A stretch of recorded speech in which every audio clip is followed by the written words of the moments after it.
University of Miami bracing today for the #2 Hurricanes and Pittsburgh coming up on ESPN2. And the presidential results aren't the only ones in dispute right now. The BCS standings are causing a lot of consternation in this state, with Florida State above Miami despite Miami beating Florida State. Rich Waltz, Don McPherson, despite all the BCS controversy, Butch Davis has kept the Hurricanes very focused. How's he done it? Well, he's told his team to worry only about yourselves. This is a talented football team that has their destiny in their own hands. Should they worry about Pittsburgh? Pitt comes in at 5-3, and those 3 losses, I think you can call them quality losses. Well, Pitt is a better team than their record shows. A double overtime loss at the Carrier Dome to Syracuse, and then playing Virginia Tech to a field goal, and then the mystery game. They just didn't show up against North Carolina. They're going to have to show up today. Donnie and I have shown up. It's #2 Miami and Pitt. First, the game day crew. Gentlemen, thank you. And if you're watching on ESPN2, it's great. We thank you for watching from College Station. On ESPN coming up, Penn State and Michigan for the big house, Pittsburgh and Miami on ESPN2. Enjoy.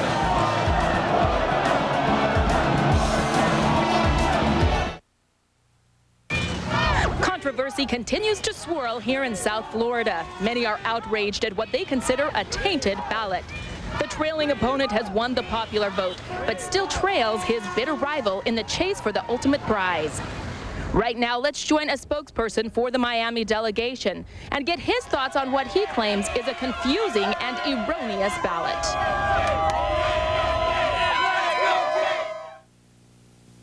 Regardless of the BCS, Miami is climbing with wins over Florida State and Virginia Tech in the polls. #2. Today, another primary. Pittsburgh is dangerous with big play capability. Ken Dorsey and Miami are back. The swagger has returned. And in the eye of the Hurricanes, the ultimate prize.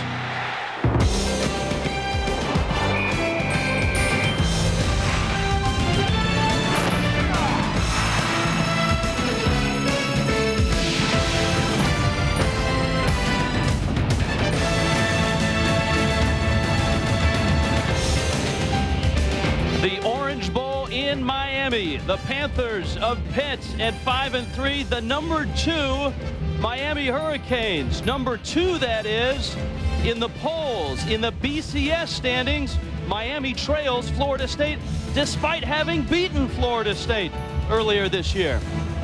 Hi, everyone. I'm Rich Waltz, and welcome to the Orange Bowl. If you think presidential voters in this state are confused, football fans are as well, especially in this city. They feel that they've won the popular vote, and they should be. In the Electoral College, we call the BCS the #2 team in the country. But Florida football fans know a good thing when they see it. And today, they and you will get to see 2 of the top receivers in the country, and they're both from the city of Miami. With the first, here's Don McPherson. Rich, I watched Miami wide receiver Santana Moss in warm-ups, and he is an explosive wide receiver. He reminds me a lot of Sterling Sharp. He's got the power and the speed. He does it all for Miami. He returns kicks, he does the reverse, and last week against Virginia Tech, 2 big touchdown catches. He is an outstanding, explosive wide receiver. But for more on the other wide receiver from the city of Miami, let's go over to Holly Rowe. Pittsburgh's Antonio Bryant is from Miami, just a few miles down the road at Northwestern High School. He's just a sophomore, and this is his first appearance back in the Orange Bowl in his career other than high school. He's the #1 receiver in the country, though, and he was overlooked by every school in the state. That's why he's at Pittsburgh, and he's looking to have a tremendous breakout game here today. He's coming off a game where he had 212 yards last week against North Carolina. He may be the best receiver in the country. And boy, would he like to make a big splash back at home. It's #2 Miami, and it's Pittsburgh. First, we head to the studios. Reese Davis. All right, Rich, John Makovic is here with me. And, Coach, we have 13 teams that potentially can clinch either conference crowns or division titles within their conference. Some of them need a little help. Some can do it outright.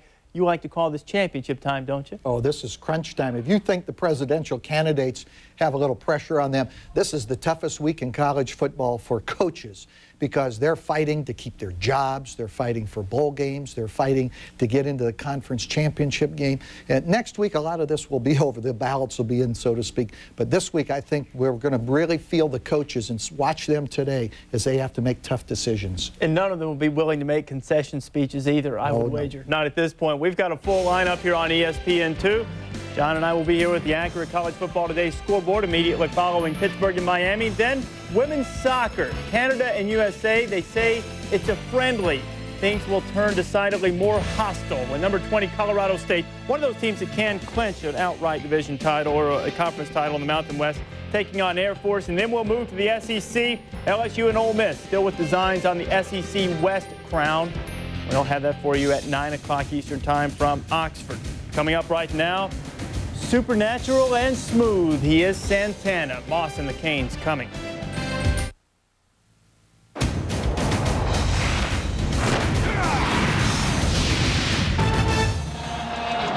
The Orange Bowl in Miami, home of the Hurricanes, number 2 in the country right now against Pittsburgh. Butch Davis has taken this program from the depths of NCAA sanctions to the number 2 spot in the country. And they're on quite a roll right now at 7-1. Walt Harris is trying to rebuild the program at Pittsburgh. And this year he's at 5-3. These next 2 weeks crucial to this Pittsburgh program at 2-2 in the Big East. And against Miami, he's 1-2. Has not won down here in Florida. The weather was a concern for Pittsburgh, and Don McPherson, 75 degrees and a slight breeze, but the humidity is not that bad. I think that's a break for the Panthers. Yeah, just walking around on the field a moment ago, Rich, it was nice and calm down there. The wind is picking up just a little bit, making it very comfortable. Pittsburgh won the toss, deferred. Miami will receive.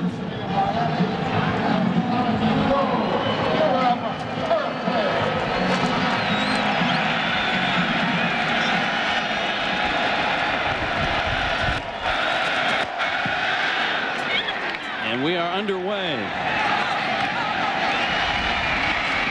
Darrell Jones. And Jones is out to the 22-yard line. Miami takes over. Ken Dorsey as a starter. He is 10-1, and he's averaging 46 points a game as a starter. His offense is quite a powerful tool right now. We told you about some of the weapons in Santana Moss, but on the other side, Reggie Wayne is a quality wide receiver. He's an all Big East quality receiver. And he's more of a possession type receiver. He's a smart guy, and he holds the record for number of starts for a receiver here.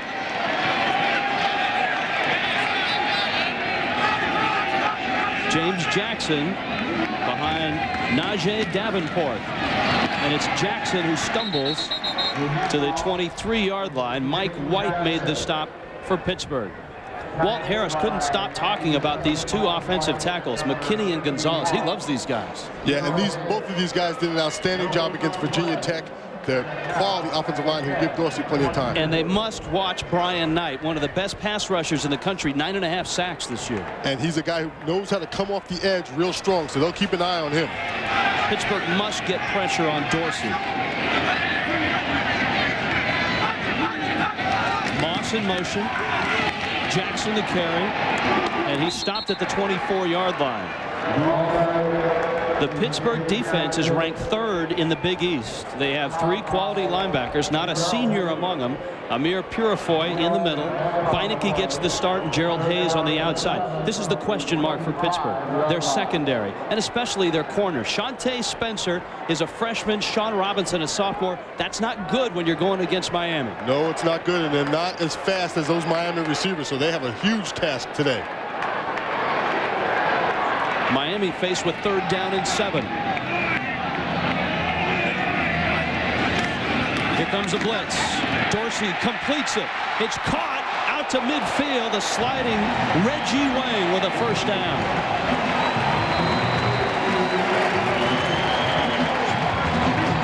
And Rich, this is the speed factor that we talk about with these Miami wide receivers. These guys are just explosive off the ball. One-on-one on Spencer, giving him plenty of room. And just, I tell you what, Spencer doesn't make that tackle. Wayne's off to the races. It's a touchdown. There was no help over the middle. Pittsburgh blitzing. And in talking to Paul Rhodes, their defensive coordinator, he said, boy, if you blitz Miami, you can get hurt. And there's proof. Jackson getting outside. And Jackson's inside the 40, down to the 38-yard line. Corey Humphreys made the stop. 15 yards on the carry for James Jackson, who last week against Virginia Tech went for 145 yards.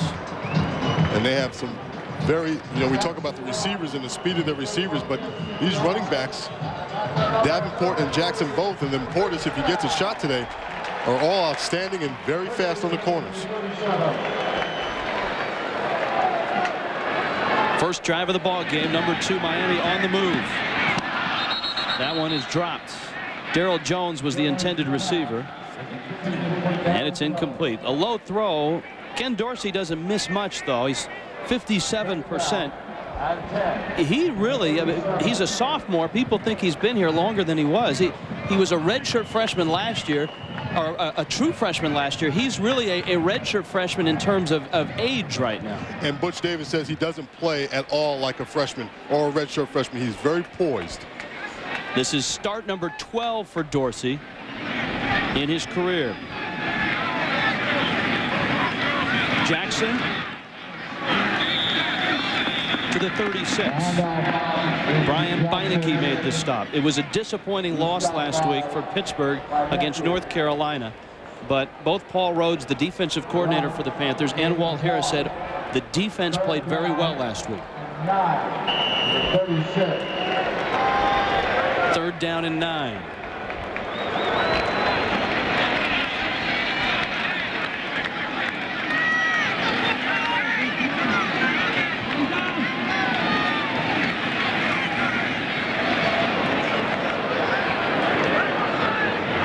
Dorsey. Time sets up the screen. Jackson the catch, but a tremendous play to stop Jackson. Gary Urschler, a sophomore out of Pittsburgh, made a tremendous play. That could have been a big gain. He stops Jackson at the 38, and it's 4th down. And 11. He didn't really have a choice of not following the play action fake. He was getting swallowed up by an offensive tackle and just made, like you said, an outstanding play, just staying with it. Number 87. Freddie Capshaw, the punter. It's a fake, and Capshaw's going to throw it, and it's deflected and incomplete. So the Hurricanes gamble with a fake punt, and it's broken up. Amir Purifoy got a hand on it, and Pittsburgh takes over. Boy, if Capshaw looked down the field, he had Andre King, the backup wide receiver, going down the middle of the field wide open. He chose to go to Shockey. Right in the middle of the screen. Here's Andre King right here, wide open in the middle of the field. They don't give those punters enough time to read coverages. John Turman for Pittsburgh swings it out to Lou Polite, and Polite is out to the 43-yard line. A look at Turman now. He's a senior, and he's a good one. In fact, his quarterback rating is quite high, 56%, 16 touchdowns and only 3 interceptions. And we told you about Antonio Bryant. Well, Lateef Grimm is the Panthers equivalent of Reggie Wayne. He's a quality guy. If you spend too much time on Bryant, Grimm will beat you. And Bryant and Grimm make up the best receiving tandem in the nation. And there's a quick throw to Antonio Bryant, who played in this stadium for Northwestern High School here in Miami. The offensive line is a real question mark. Don, last week 6 sacks. They've given up 32 this year. That's the worst in the Big East. Miami doesn't have a real big pass rush, but Jamal Green on the edge could have a big day. And with the troubles they had against North Carolina last week, Jamal Green knows he can get to the corner. And a new quarterback, Rod Rutherford, is in the game. And he'll hand it off to his running back, Kevin Barlow, the run. So we see Rod Rutherford, and in comes John Turman. What is this, Donnie, a Minnesota flashback? Exactly right. It's a lot like what Minnesota does in bringing in Abdul Khalik, a mobile guy who not only does he come in and give you an added dimension, but he also makes the defense think, and that's what Walt Harris is doing early. Turman is a classic drop-back passer at 6'4", 220. And he's back in the game on 2nd and 7. Turman with time. Over the middle, man open, and he overthrew Lateef Grimm. He was wide open. Miami linebackers, the number you should remember. Well, heck, if you watch the game, it'll be burned in your memory bank today. Dan Morgan, number 44. He is a Butkus Award finalist. And the senior is quite a football player. Great secondary on the out. 18 interceptions for the secondary, and Al Blades is their leader. Al Blades brings the Blades legacy back to Miami. Younger brother of Benny Blades, an outstanding All-American free safety. Here's a look at Dan Morgan, the middle linebacker. Hurricanes show blitz.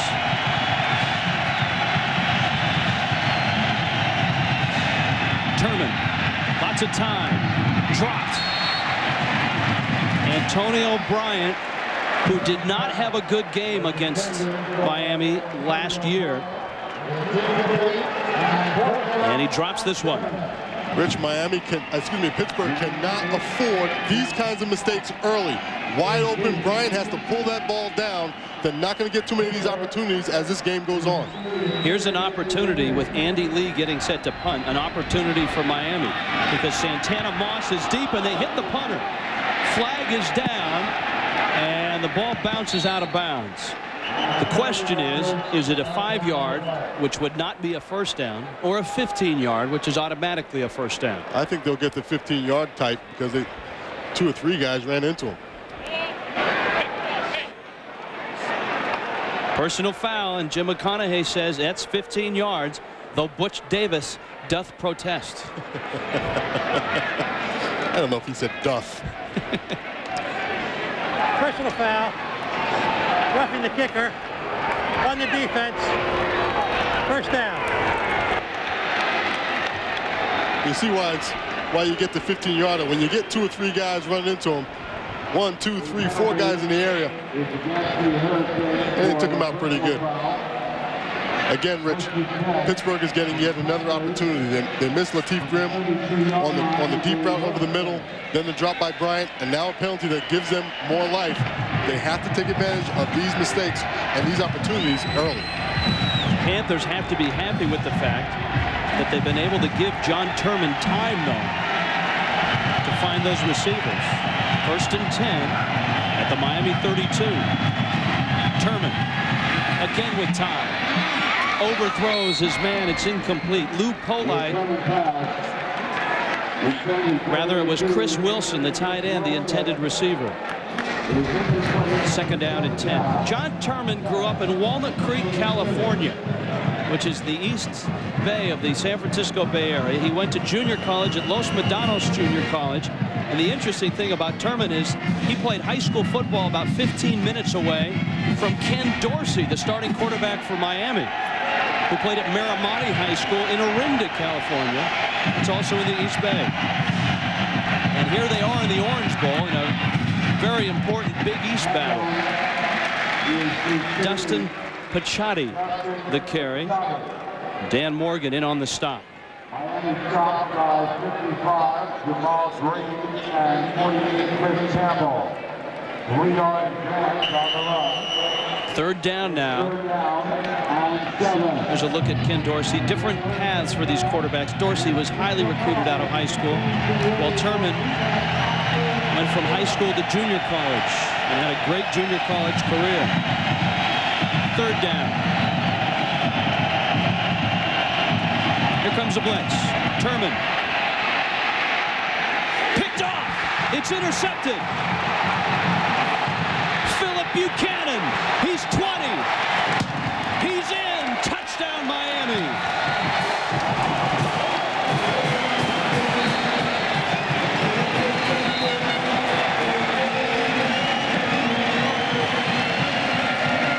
It's the 6th time this year Miami has taken an interception back for a touchdown.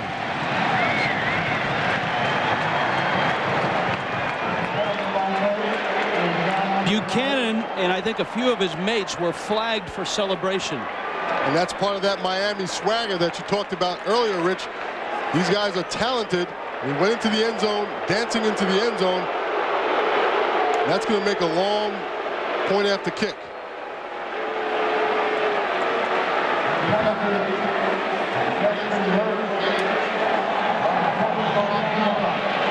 Unsportsmanlike conduct on the offense.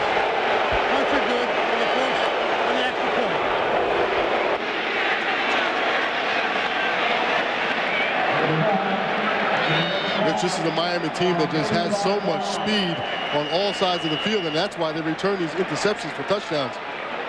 That's the 11th non-offensive touchdown. And you know what?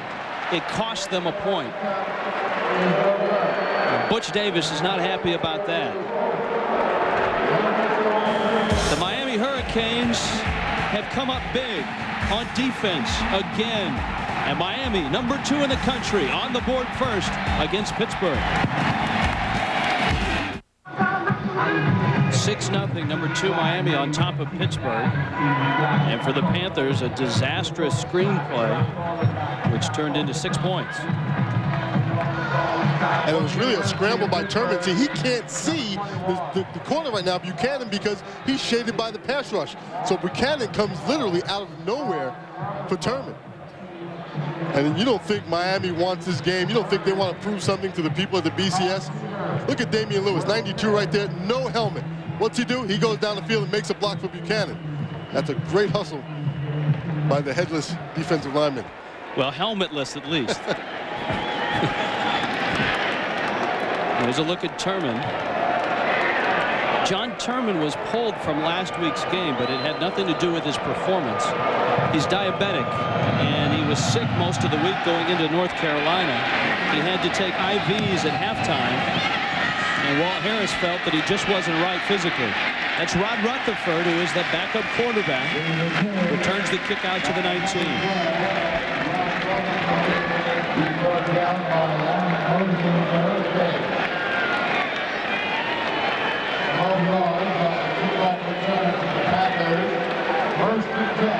Rich Anderson comes, Damian Lewis comes from the other side of the field.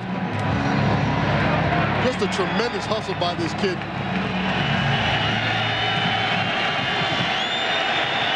First and 10 for the 18.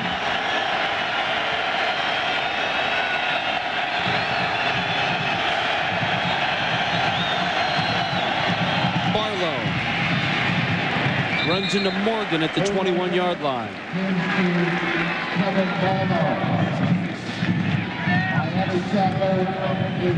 Which that time Pittsburgh went to 4 wide receiver set and then ran ball up the middle. They're trying to mix things up and give Miami different looks offensively. Where they're going to win is if they stay in their basic set and execute. They had some opportunities in their first drive. They have to execute.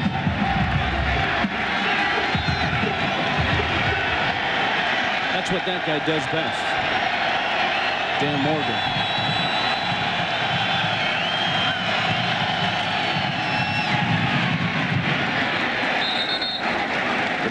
Lou Polite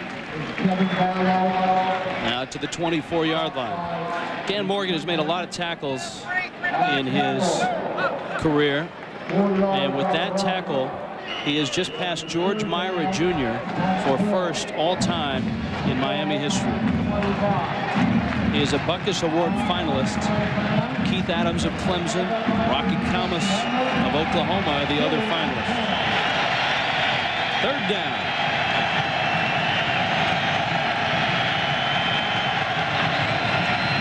Turman caught at the 40-yard line. Lamar Slade, a 15-yard pickup. First down, Panthers. And with this wide spread out offense that Pittsburgh's giving them, it's giving the Pittsburgh wide receivers zone coverage in the secondary. That's a switch route. It's an old run and shoot play where the receivers just switch on the motion when they're in the trips formation or the twins formation. Whatever happened to the run and shoot? Oh, they put up a lot of points, but people figured out they can't run the ball against it or with it, so they threw it out.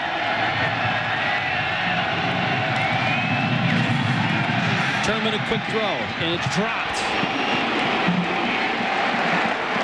Lamar Slades couldn't hold it. We have a whole bunch of football for you on ESPN and ESPN2. Starting at 4 Eastern, number 14 Ohio State taking on Illinois, number 20 Colorado State and Air Force tonight on ESPN2 at 6 Eastern. And then Georgia against Auburn, number 13 against number 23. That's on ESPN. LSU and Ole Miss tonight on ESPN2 at 9 Eastern. ESPN, ESPN2, your home for college football on the internet. Second down 10. Look out. Turman was hit, but he got the throw away. And Lateef Grimm made the catch. First down, Pittsburgh. With the exception of the interception, but Turman, he has been very accurate with the football. He's had 2 drops so far, but he's been very accurate with the football. And they're spreading Miami out right now offensively.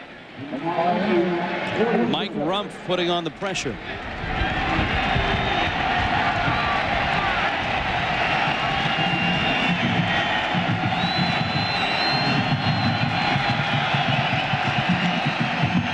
On first down to the 44-yard line. We check in with Reese Davis. Reese? All right, Rich, a couple of Big East teams looking for that other bowl spot, bowl eligibility, Syracuse and Temple. Cuse. That's a punt block. Mike Schaefer does. Kyron Johnson knocking it out. The Owls, no more room for error. They're up 2-0. Johnny, that's your old team and your old stadium. That's right. It's a little baseball score. 2-0. See if Temple can hang on. R.J. English, who has rotated all year long with the starting 2 wide receivers, is out for this game. That's why we've seen Lamar Slade in there. Barlow goes nowhere. Right now, Pittsburgh can't run the football. Damian Lewis made the stop. A torn ACL. He's out for the season.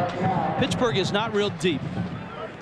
When you rebuild a program, it takes you 4, 5, 6 years to build that depth up. And they are going to miss R.J. English today as they try to spread Miami defense out. They've already used 4 wide receivers on a number of occasions, so that loss of R.J. English is going to cost them and hurt them later in this ballgame. Quiet day for Bryant so far. 1 catch, 1 drop. Turman. Bryant, and the ball may have been tipped. Or else Turman just threw a duck. And it's incomplete. 4th down, Pittsburgh. Donnie, what happened there? Well, Turman has got to keep his feet underneath him and follow through on the throw. I'm not quite sure what Walt Harris is talking to him about, but you see so many men coming. It's man coverage down the field. It may have gotten tipped. I don't think he just followed through on the football and just pulled the string on it.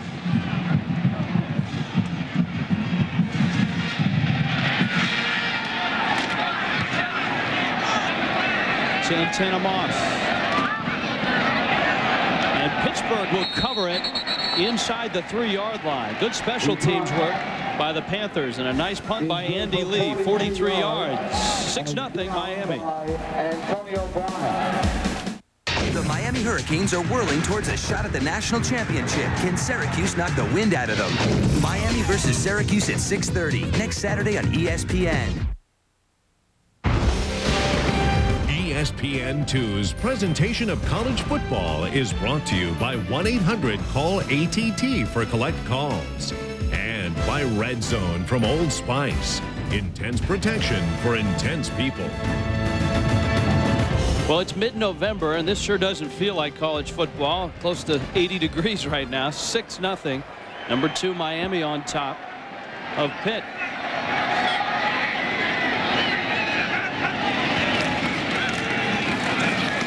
Jackson outside to the 8-yard line. And that's where that run will end. John, I think if you're looking for an upset in this ball game, there are some signs. Pittsburgh's offense has had open receivers, they've had drop balls, and they stopped Miami's offense on that first series. There are some promising signs for Pittsburgh. You're exactly right. The receivers have been running open. It looks like the Miami secondary is having a little bit of problems with all the different sets they're throwing at them.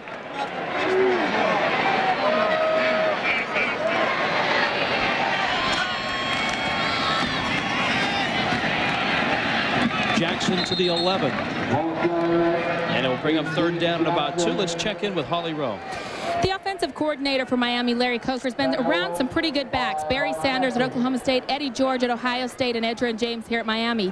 He made a tape the last couple of weeks for James Johnson and said, this is how these guys finish the run. He said that's the thing that they have done the best in their career, and so he wants Jackson to keep pumping those legs hard at the end of the runs.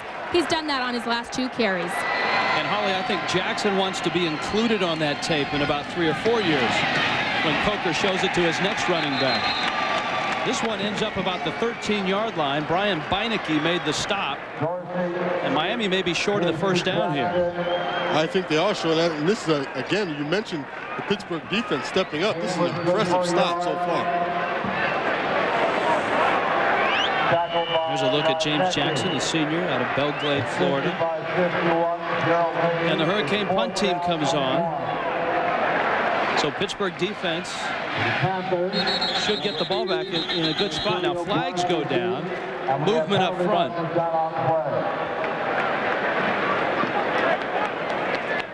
With that quick change, you're probably going to get a procedure penalty against Miami.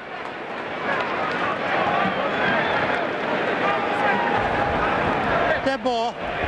Ball start on the offense. 5-yard penalty from the line of scrimmage. Repeat the down. And Butch Davis is acting about the deking when players are not allowed, defensive players are not allowed to give a false move that's designed to pull people off sides. Capshaw. Whoa, just got it away. No flags. This is Antonio Bryant, and he goes down at the 42-yard line. Pittsburgh will have it at their own 42. In the Orange Bowl, looking for an upset. 57 yards on the kick, no flag.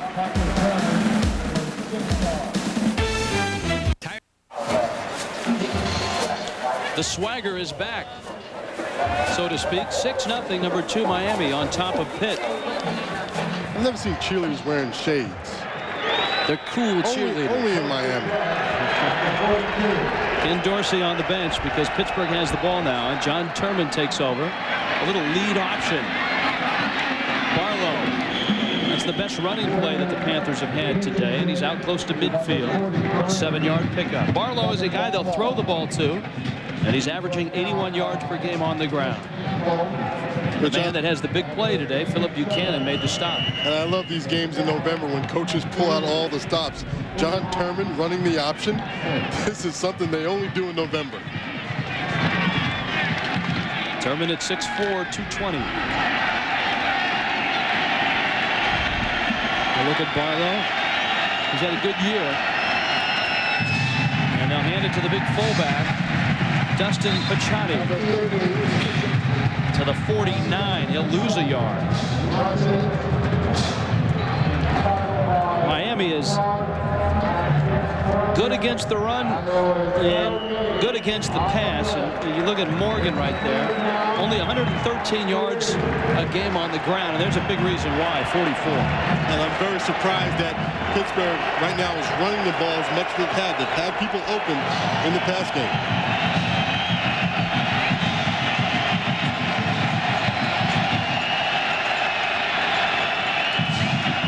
Third down. Turman caught. He had a man wide open, and a big bruising hit by Chris Wilson after the catch. Pittsburgh has had men open consistently here in the first quarter, Don McPherson. That 4 wideout set, and that time it was Wilson, the backup tight end, out in the flex position, has given Miami fits. Wilson will come in from the left side of the screen. Great protection by the offensive line for Pitt. No one within yards of Wilson. Trust me, the defensive coaches right now upstairs from Miami are going nuts.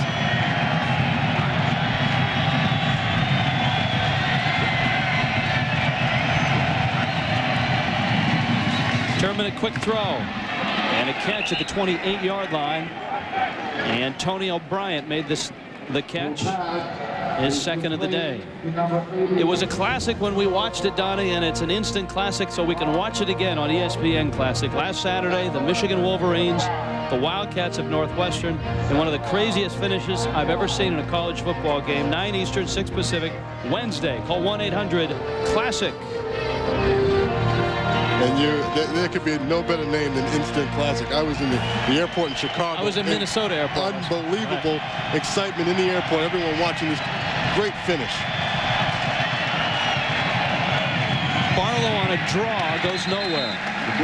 Dan Morgan with yet another stop. With the score of 106 and the Panthers nothing. He's in on just about every stop the Hurricanes make. And the Hurricane defense has Miami on top. Number 2 Miami leads Pitt 6-0. Number 2 Miami on top of Pittsburgh as we start the second quarter. 6-0 downtown Miami. Isn't that convenient? The national championship will be not right here in the Orange Bowl, but up at Joe Robbie in the Orange Bowl. 3rd down and 6. And the blitz is on the way. Turman to the sidelines. It's caught at the 21. And the officials say catch. Lamar Slade, the sophomore out of Yorktown, Virginia, in front of Mike Rumpf. And Slade did exactly what you're supposed to do on a close call, Rich. Stand up and stop politicking. Sell it. That's now, right. That's a bad word in this I guess in this area, Don. Don't say that. 8 yards from completion. Well, nice break on the ball by Rumpf. And Slade protects it with his body. That's a smart play by Slade to fall in and protect the football with his body. And the Panthers have driven to the Miami 21 on 1st down. Turman over the middle. Caught by Lateef Grimm. And he's close to the 1st down. Edward Reed made the stop, and Turman took another hit. And we head to the studios. Reese Davis. Reese? All right, Rich, East Carolina trying to become bowl eligible against Houston. This is Keith Stokes. Boy, you just don't see enough of the old spin move anymore, do you? Try the left side. Oh, yeah, I remember the wall set up on the right. 59 yards. He'll take it back to the house, and East Carolina added another touchdown. They're up on Houston 14-0. Thanks, Reese. Right now, Pittsburgh on the move. 1st and goal just inside the 10. John Turman. Quick throw and another catch at the 4. Lateef Grimm. And now Turman's receivers are starting to catch the ball. And you know what? The Miami defensive secondary is giving them a lot of room. I'm surprised down here inside the 20-yard line. Walt Harris's offense, you see he's starting to throw that ball a lot more. Get rid of those run plays, Walt. Throw the football. You're doing well with it. 2nd and goal. Turman's 5 of 5 on this drive. Scrambling, in trouble, and goes down to the 4. Jamal Green, sophomore out of Camden, New Jersey, made the stop, and so Pitt is faced with 3rd down and goal. David Priestley, number 11. Rod Rutherford, number 12, surrounding Harris.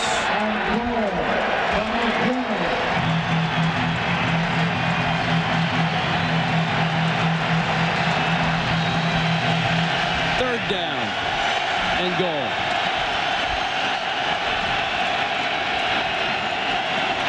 Turman. Caught, touchdown, Chris Wilson. And Pittsburgh ties the game.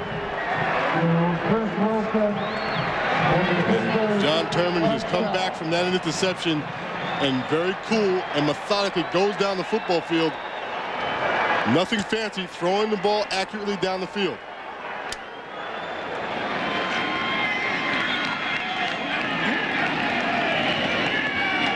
Remember, Miami missed an extra point, which was actually about a 42-yard extra point because of the taunting call after their touchdown. So Pittsburgh with an opportunity to take the lead, and they do. Nick Lotz adds the points. Butch Davis and the number 2 Miami Hurricanes at home, but down by a point. Pittsburgh on top.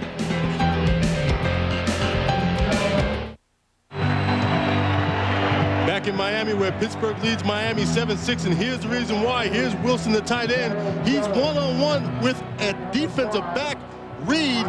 Reed does not challenge Wilson, and he gives Wilson a simple little out route, wide open for the touchdown. The Miami secondary needs to be more aggressive, especially down inside the 5-yard line. Chris Wilson, his second touchdown of the year. And so the Panthers have a 7-6 lead.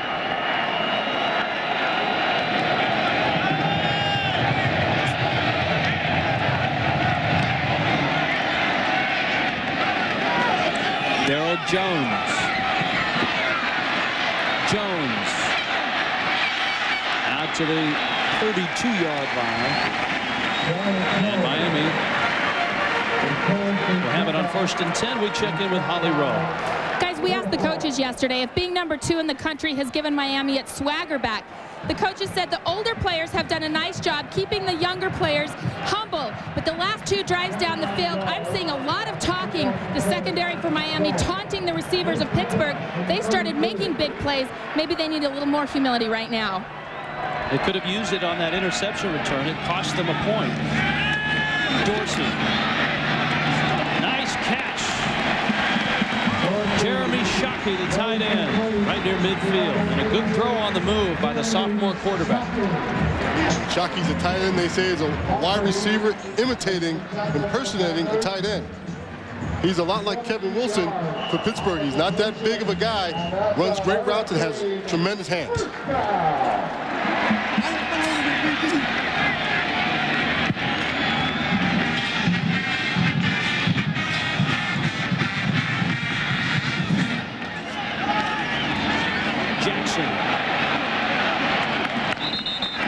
A step or 2 from a big one. Let's check in with Reese Davis.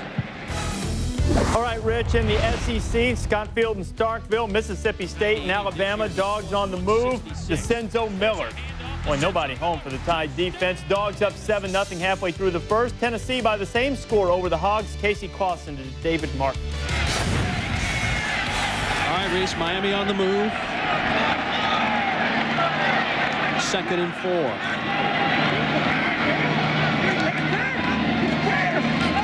Dorsey, a quick throw. Caught by Moss. To the 32. William Ferguson made the stop. And Moss finally gets a touch. Rich, we did a lot of talking about these wide receivers on both sides of the football. Both of these teams have great receivers. And the Pittsburgh secondary has given Moss so much room, so much respect. They can't take that chance. He has the ability in the open field to make you pay. A look at Moss. Paul Rhodes, the defensive coordinator for Pitt, told us we have to keep Moss in front of us. But that doesn't keep him from making big plays. Jackson out of bounds. The secondary was lined up about 25 yards off the ball. That'll do it. He was in front of them. Surprised they can see him from how deep they were.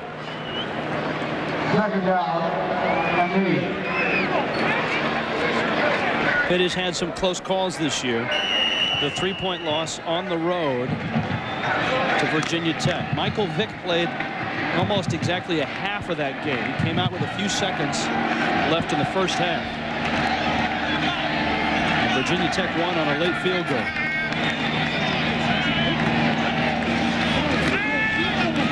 Dorsey unloads and it's incomplete.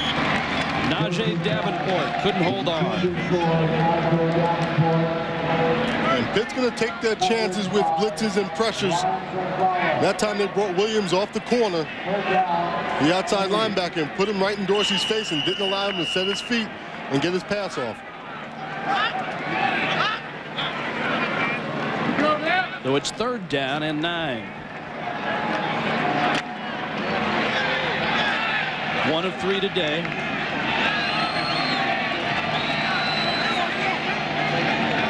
Just about in field goal range.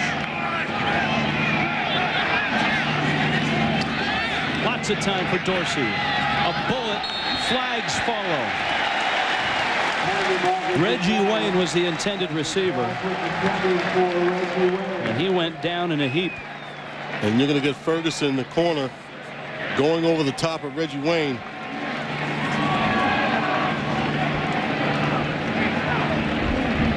Pretty good coverage by Ferguson, but that's the penalty right there. He didn't anticipate Reggie Wayne making the break when he did.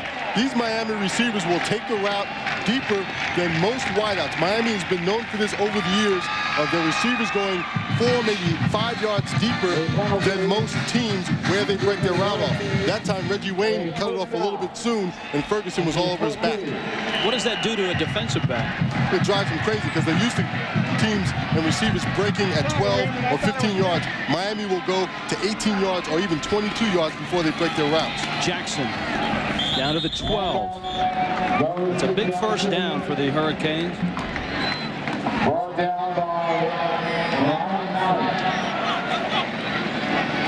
Mark Punko in on the stop.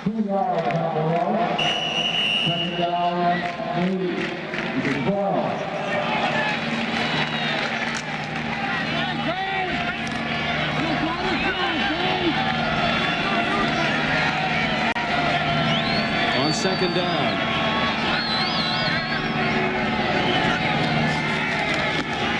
Dorsey, Davenport, 5, out of bounds. Has the first down. It's first and goal, Miami. Both of these secondaries are young. Here again, Williams, number 34 off the corner, forcing him to throw hot and then miss tackles. Pittsburgh cannot afford these kind of mistakes defensively. You have a chance to stop Najee Davenport, and not allow him to get the first down.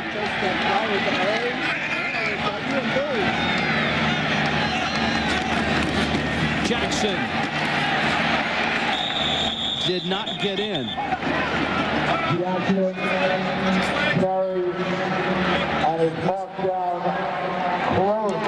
Rich, this is an impressive drive for the Pittsburgh defense. Let me tell you why. They are forcing Miami to go down the field methodically. Miami does not take a long time to score. They are a quick strike team, and right now Pitt is forcing them to go down the field methodically, something they're not used to. Miami may score here, but Pitt can take something out of this. Dorsey straight ahead, he's in. Touchdown, Miami.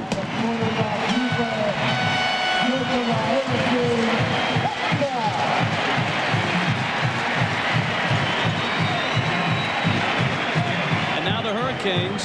Well, Donnie, do you go for 2 right now, or do you kick it and figure you're going to get a few more scores after this? Well, I tell you, given the way that both of these teams have played, I would go for 2. Because it could come down that this game is a close game, and that 1 point will make a difference.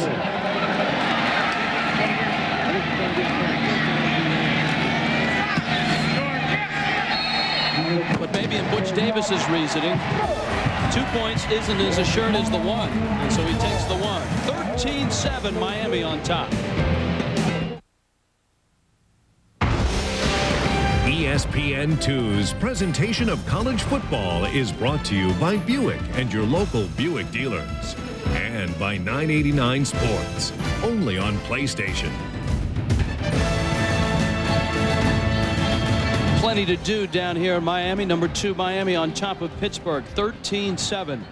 As Pittsburgh tries to adjust to the heat. It's not easy for a northern team to come down here when you get into late October or into mid-November. And surprisingly enough, Pittsburgh didn't get here until last night very late. But they're playing well. 9 plays, 3 minutes, 13 seconds. That's impressive for the Pittsburgh defense.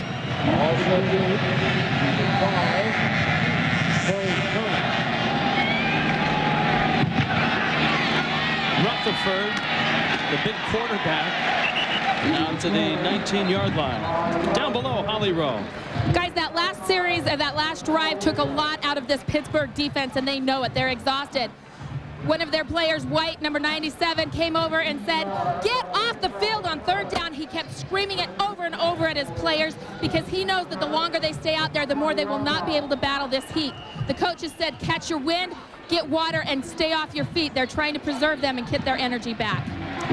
Holly and Don, there's really no way for Pittsburgh to simulate this type of humidity up in Pittsburgh. You can't do it in Pittsburgh, that's for sure.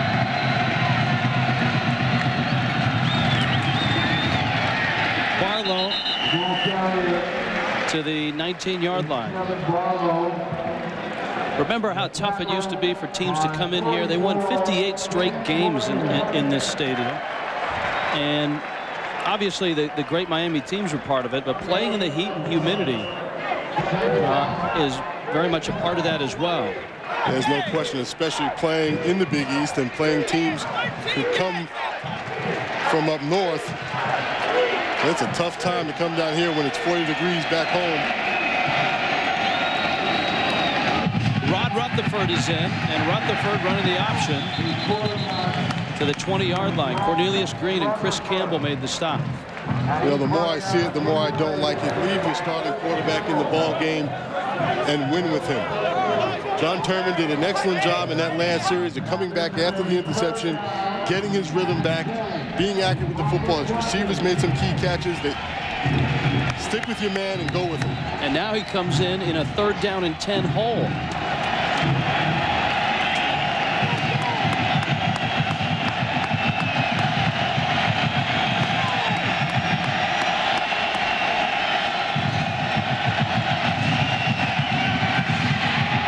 Intercepted. And it's Buchanan again.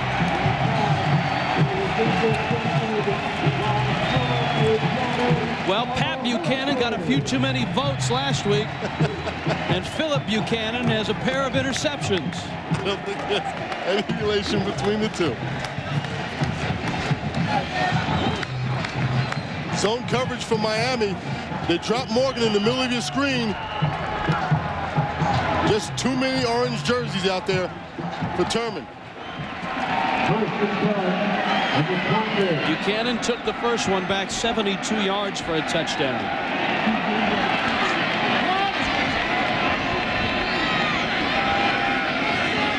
And now Miami will try to add points to the turnover.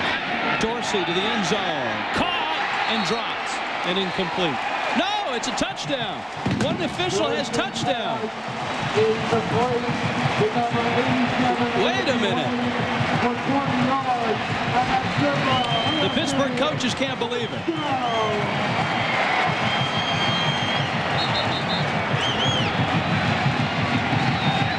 And I think the officials are going to huddle up.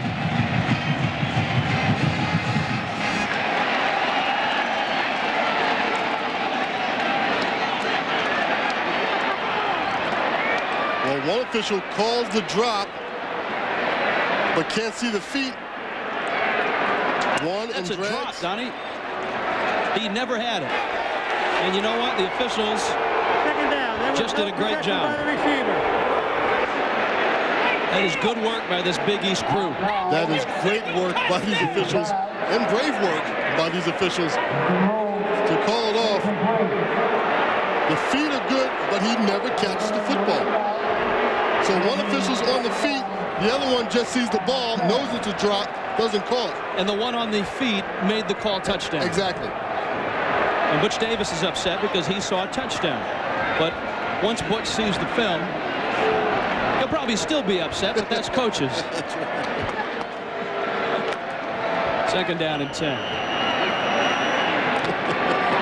He's not going to be any happier when he sees the film.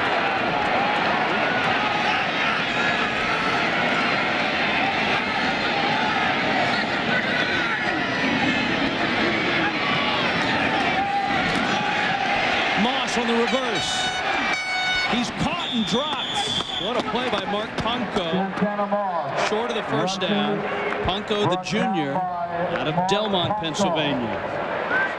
Rich, that was a big-time play by Punko because Moss is just so dangerous. We talked about him in the open, his speed, tremendous speed. But watch Punko just come right up the field. It's a bad angle, a dangerous angle for him to take because Moss has the speed to get around him. But once he got his hands on him, A great tackle in the open field. 3rd down 4.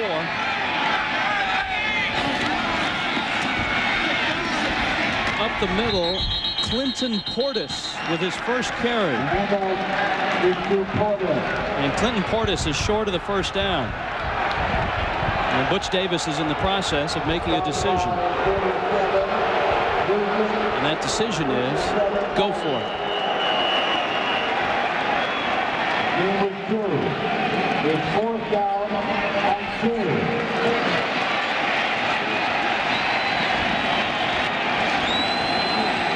4th down and 3. This isn't 4th and inches. This is 4th down and 3. Which Butch Davis is playing for the points. That's why he makes this decision. Ken Dorsey doesn't see exactly what he wants, so he calls a timeout. 13-7, number 2 Miami with a decision to make and a 6-point lead. Sophomore Todd Sievers, the place kicker for Miami. Inside the 40, he's a perfect 7 of 7 this year. And this would have been about a 30-yarder. Miami going for it on 4th down and 3.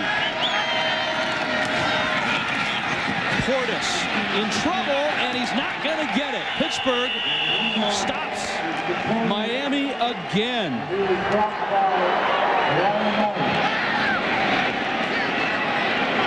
Well, you question the call by Butch Davis to go for it. They haven't been that effective in the run game. It's not an automatic. It's 4th and 3. It's a long 3 yards to get the 1st down. And just great pursuit by this Pittsburgh defense that Holly Rose said that they're getting a little winded. They've been on the field a long time. But watch the white shirts. Great pursuit.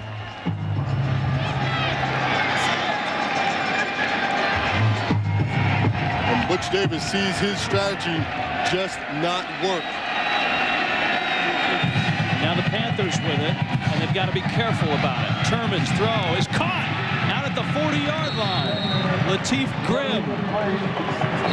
And Latif's got to be careful he doesn't get a flag. Yeah, there's a lot of taunting going on both sides of the ball. Both of these teams are getting in each other's faces a little bit. But that was a big-time throw by John Terman. This is a seam post. It's not a thin post. And that ball's right on the money. Bill Curry calls that the skinny post. Skinny post. I love it when he says that, too. 6 minutes left, 1st half. 13-7, Miami on top, Pittsburgh on the move.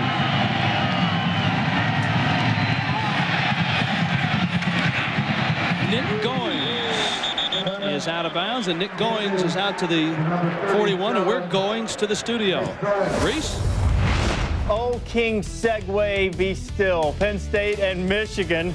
Anthony Thomas. Wolverines came out with a little bit of a hangover after that Northwestern thing. The offense is awake. A-Train's in there. Michigan on top. King Segway, 7-3. That was the best throw all year. You know what? It was a designed play. They brought Goings in because we knew we were headed to you, Reese. 13-7, Miami on top. Look at Terman's numbers. The one at the very end on the right is the bad one. 2 interceptions. Here comes the blitz. And a good call on the draw. But Luke Polite is out to the 43-yard line.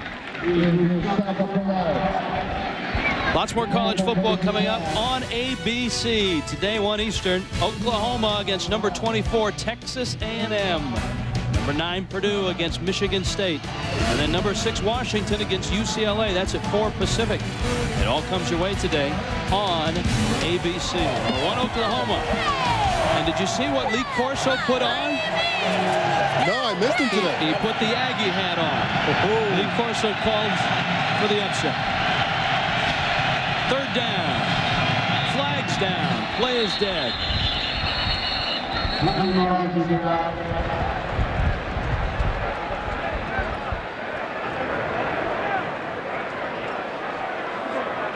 Procedure against Pittsburgh. Walt Harris is in his 4th year. Dead ball, full start. On the offense, 5-yard penalty from the line of scrimmage. Repeat the down. He is known as a great mentor of quarterbacks. He was an assistant with the Jets. Also a litany of great colleges in his background: Ohio State, Tennessee, Illinois, Michigan State, Cal, and UOP. He played at the University of the Pacific in Stockton, California. Same place that produced Ron Turner of Illinois.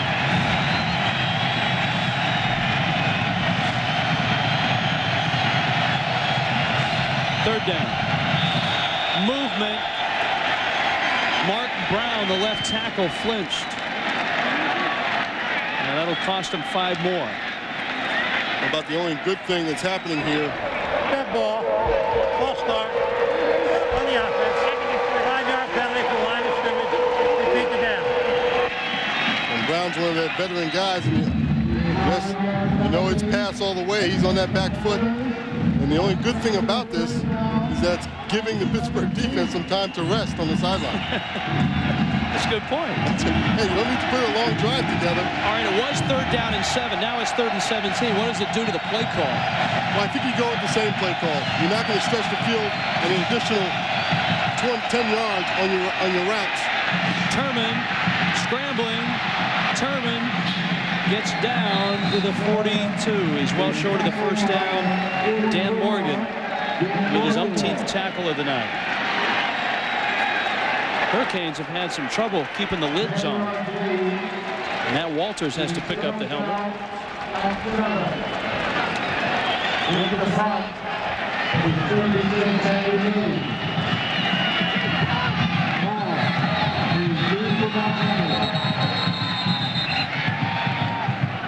And on 4th down, they're having some problems with the play clock. There's Santana Moss. He has taken 5 punts back for touchdowns in his career. He's averaging this year, look at the average, 19 a return. Yeah, this is no time to get off the couch. This is the time to sit tight and watch this kid perform. Miami has come close to a block today. Andy Lee. Moss from his 12. Gets a good block and then runs out of room.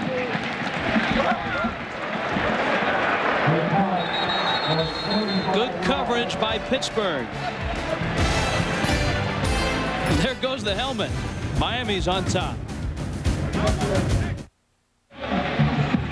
That's the new Miami Arena, which is built right next to the old Miami Arena. 13-7, number 2 Miami on top. With the football at their own 21. Dorsey, Davenport, and he is wrapped up and dropped by Gerald Hayes, the sophomore linebacker out of Paterson, New Jersey. Let's go down below to Holly Rowe.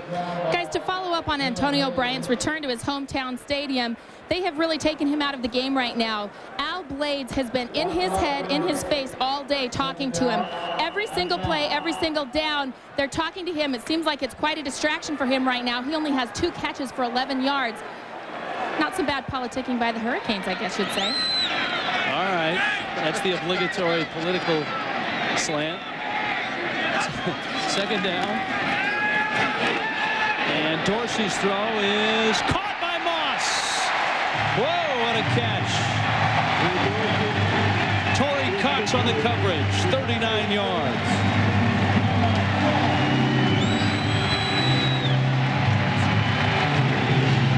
How do you cover this?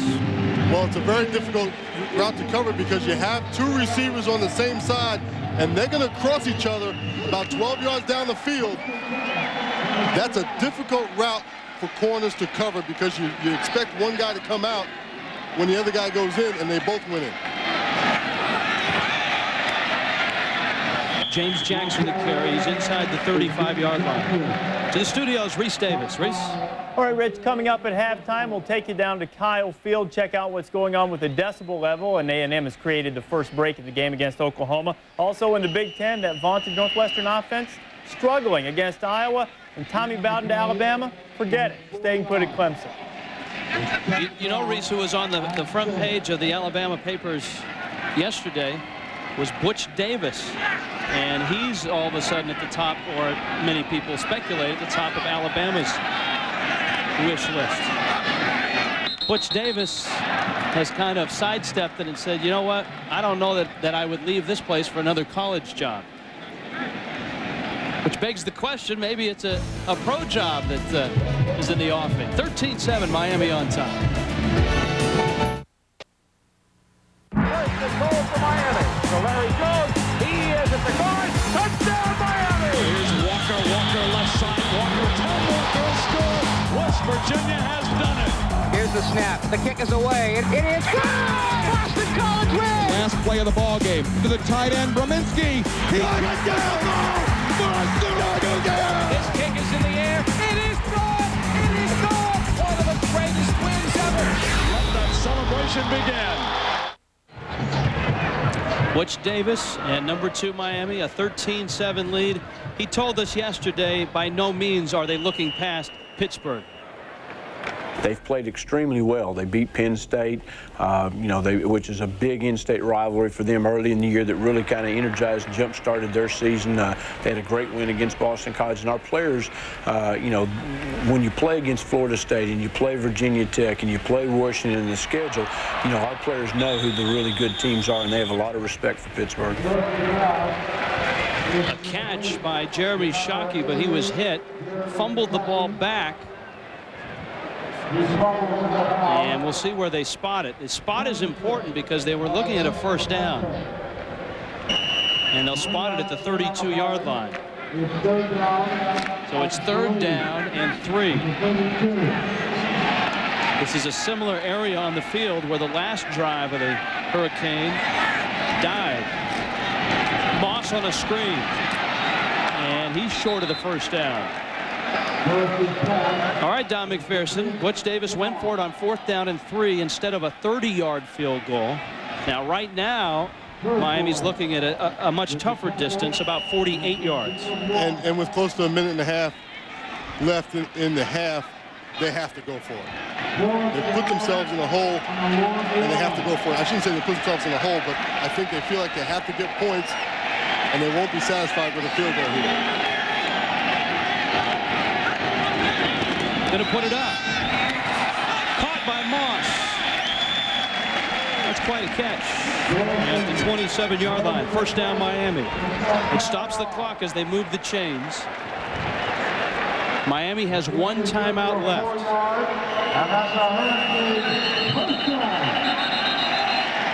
Pittsburgh now has 2 left because they just burned 1.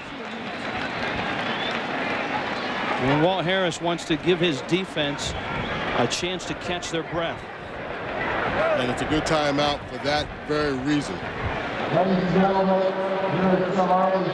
Santana Moss, great speed, great moves, also great hands. That's a close call because the ball was actually underneath him, but he had his hands on it, and the ball does hit the ground. You get that hand underneath it, they're going to give you the catch. Yep.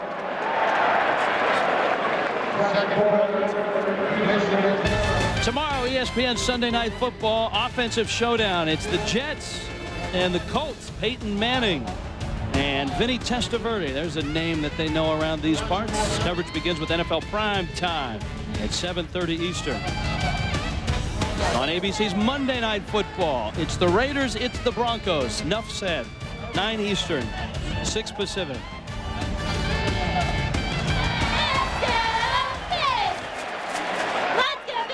First and 10, Miami. At the Pitt 27.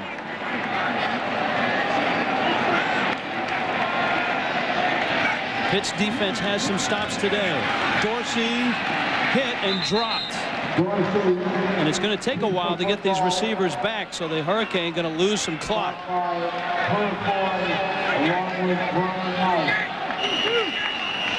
That time Miami sent 3 receivers vertical and left Santana Moss in the flat all alone, but the pressure by Pitt was too much for Dorsey.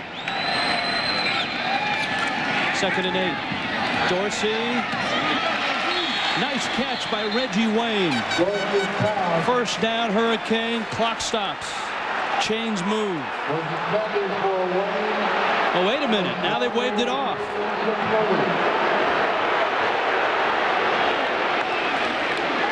And the fans will boo, but Reggie Wayne is not protesting. That tells you that he didn't catch the football. This turns into 3rd down and almost 9. And that's a tougher one to call than the last one. It looks clearly that he goes down with it. There it went. See it? When he hit the ground, Donnie, he didn't have the ball. That's a great call by the official. 3rd down. And 8. Dorsey hurried. Oh, another great catch by Moss. He is having a day. 1st down. Miami on the move. Clock will start once they spot the ball. Well, I love to see receivers catch the ball with their hands like that. Dorsey will spike it with 41 seconds. Now 40 seconds. It's an interesting time on the clock to spike, Donnie, just to stop the clock. There's plenty of time left from the 6-yard line to run another play. You know, as a quarterback, you like a guy who's fast, you like a guy who has moves, but you love when a guy catches the ball with his hands like that. Great extension of the body by Santana Moss. You see the leg strength of this guy. He comes out of his break as fast as he goes into it. He is a nice receiver to watch. 2nd goal. Dorsey overthrows his man. And there's my point, Don, because spiking the ball has cost them a down. And now they're looking at 3rd down and goal rather than take 5-6 seconds to get a play in and run that play. Now they could score here and the point is moot. However, it's 3rd down and goal from the 6. Thanks.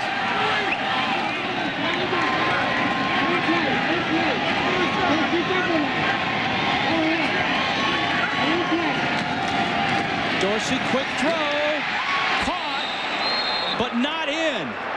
This is going to be 4th down and inches. What a tackle by Ferguson. Andre King made the catch, and Miami burns their final timeout of the half. I think Dorsey thought he had King in the end zone. He caught the ball in about the 4. With seemingly no one around him. He's going to come in motion and cross with Shockey, and then Ferguson just comes hard. Great tackle. William Ferguson is a freshman out of Braddock, Pennsylvania. Miami had a similar down early in this game, and they used a quarterback sneak with a big quarterback. Dorsey 6'5", 200, and he scored easily on the sneak.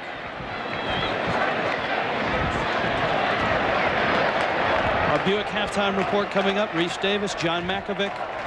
All the highlights from games going on, previews of the bigger games yet to come on this football Saturday in mid-November. The number 2 team in the country, the number 3 team in the BCS, Miami, facing a stubborn Pittsburgh team right now with 25 seconds left in this first half.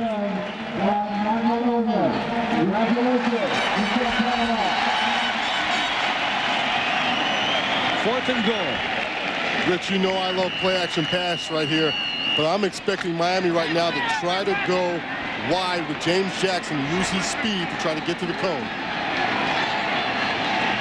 No sneak, huh? No sneak. It's Jackson. Jumps. Is he in?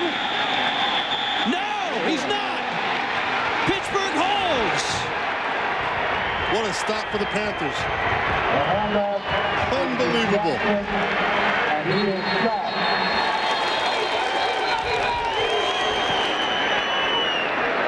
Rich, this is the 2nd stop for Pittsburgh.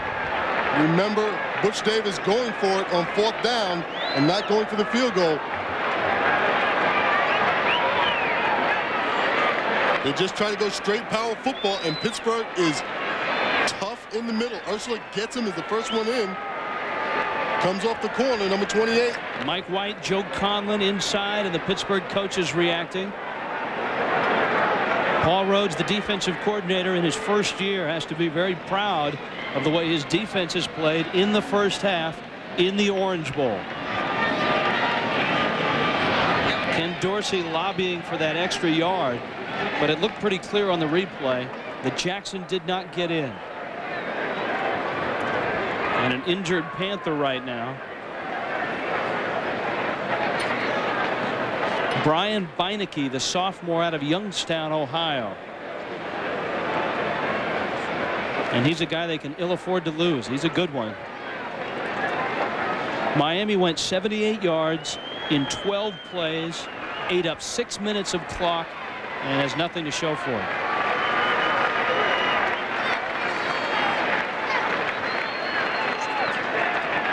And this Pittsburgh defense may be tired, as Holly Rose said, but they are playing tough football. And there's Beinecke, 15. He made the initial hit.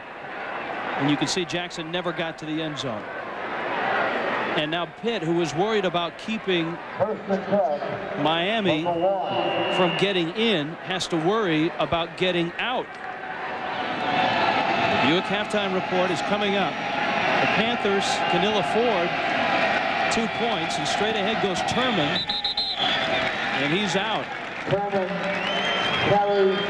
And I think a real shot in the arm for this young Pittsburgh team to come into the Orange Bowl against number 2 Miami and head to halftime down by 6. 13-7, number 2 Miami on top of Pittsburgh. It's the Buick halftime report. It's Reese Davis and John McAvoy.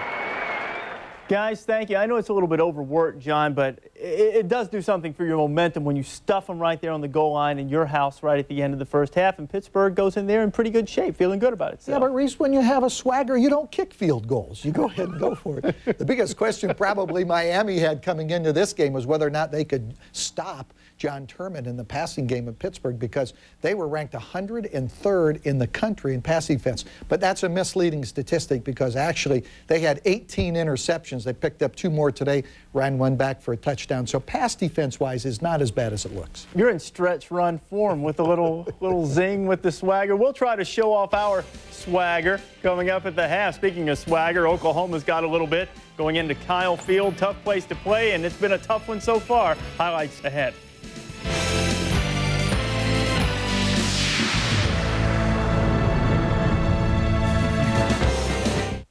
College Game Day. This halftime report is presented by Buick and your local Buick dealers.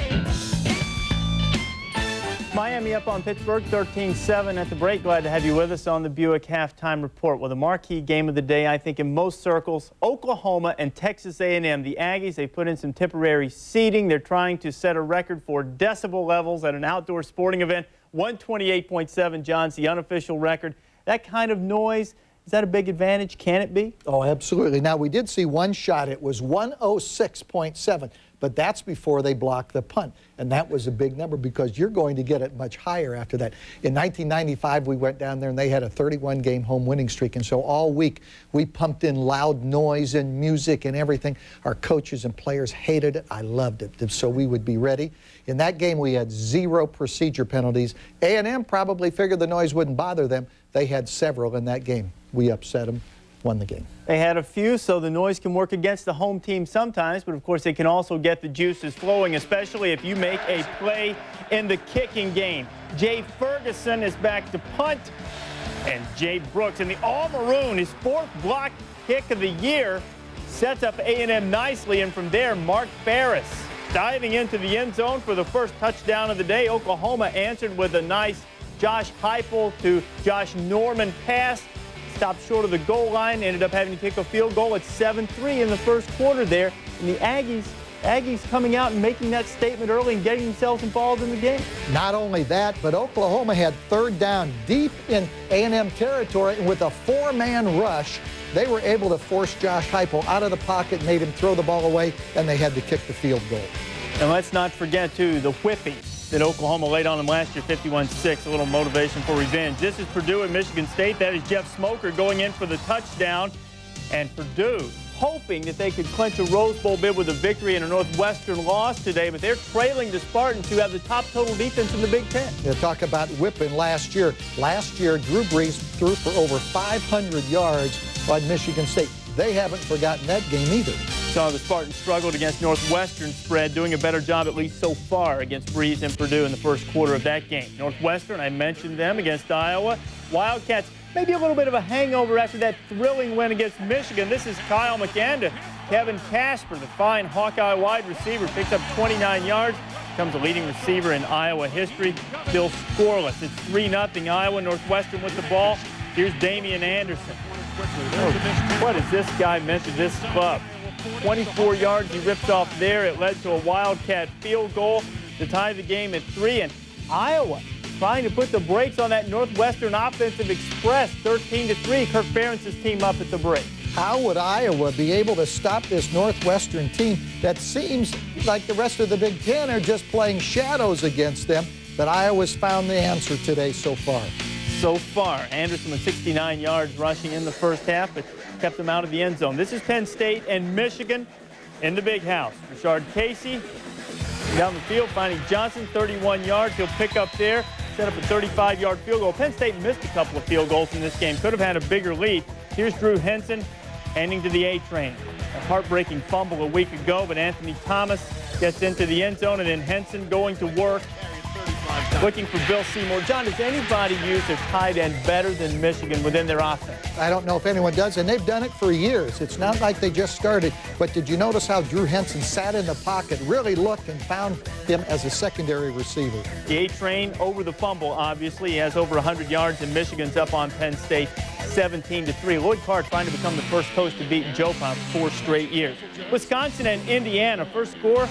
The first quarter, I should say, is 3-0 Indiana already, and Antoine Randall was throwing deep in Jamar Fletcher.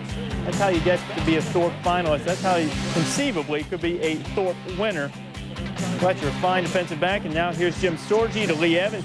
Terrific catch in the end zone, and Badgers get in there, and they're on top 7-6. Wisconsin still needing one more win because of their 12-game schedule to become bowl eligible. They're sitting at 6-4 right now, so they'd be able to beat Indiana. That would do it, and they finish up against Hawaii.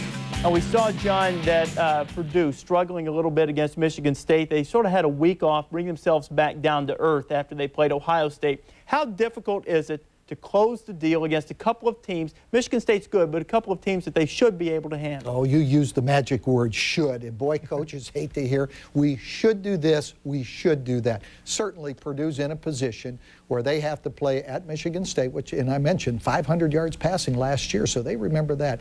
And then they play their arch rival, Indiana, at the end of the year with a terrific quarterback who can move the ball as well.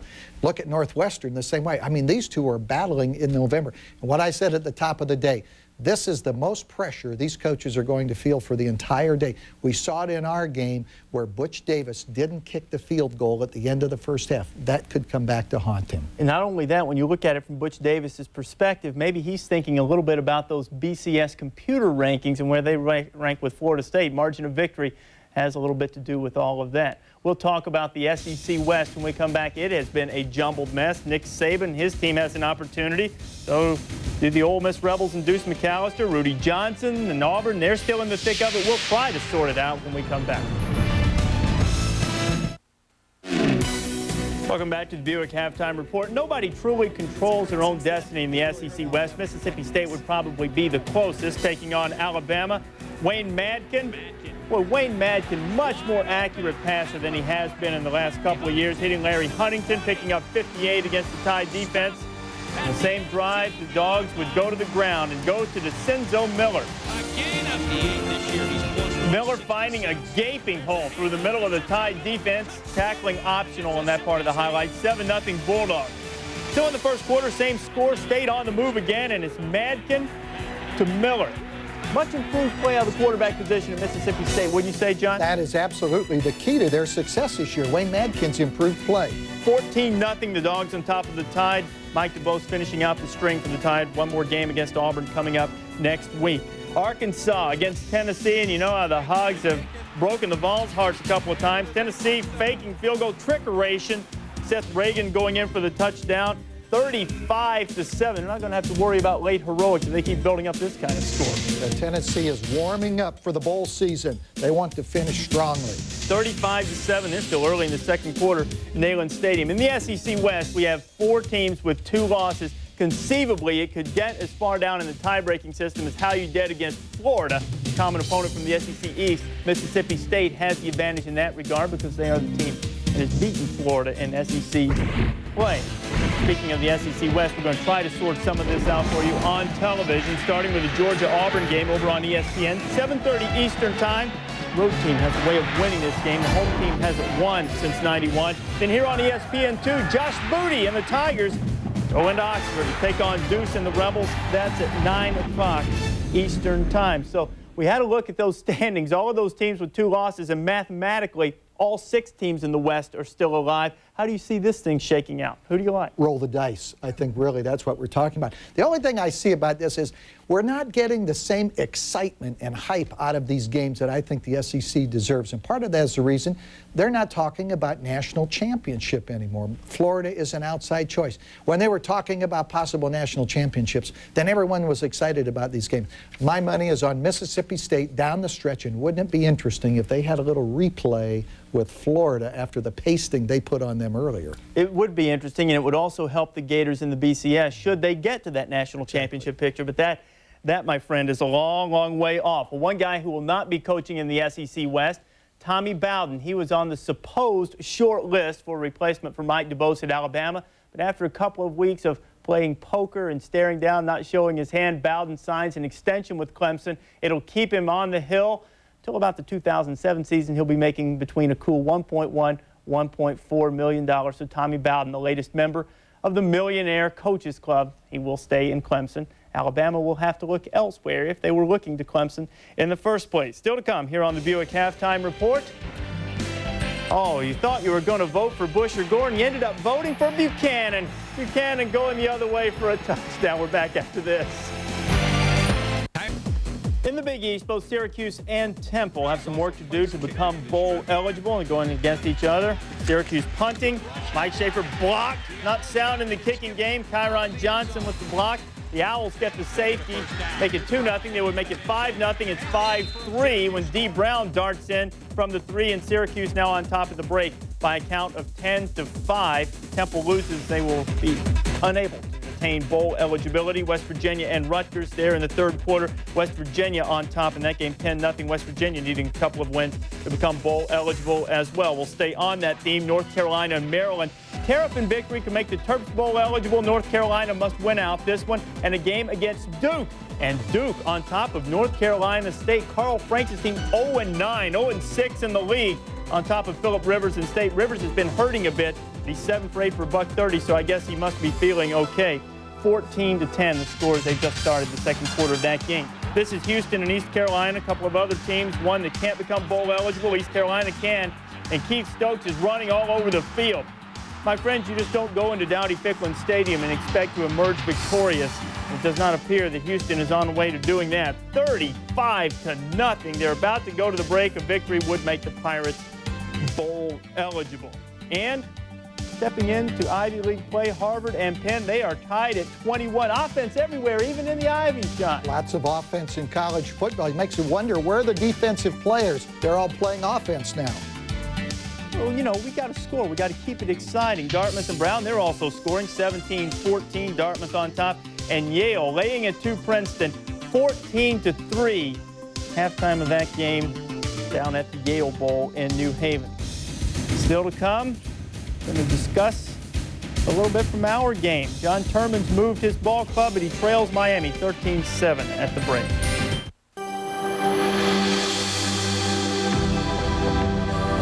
Helping to realize our brightest hopes for the future.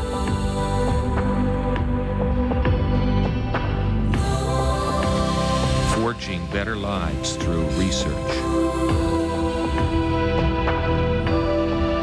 Working creatively to develop human potential. The University of Pittsburgh.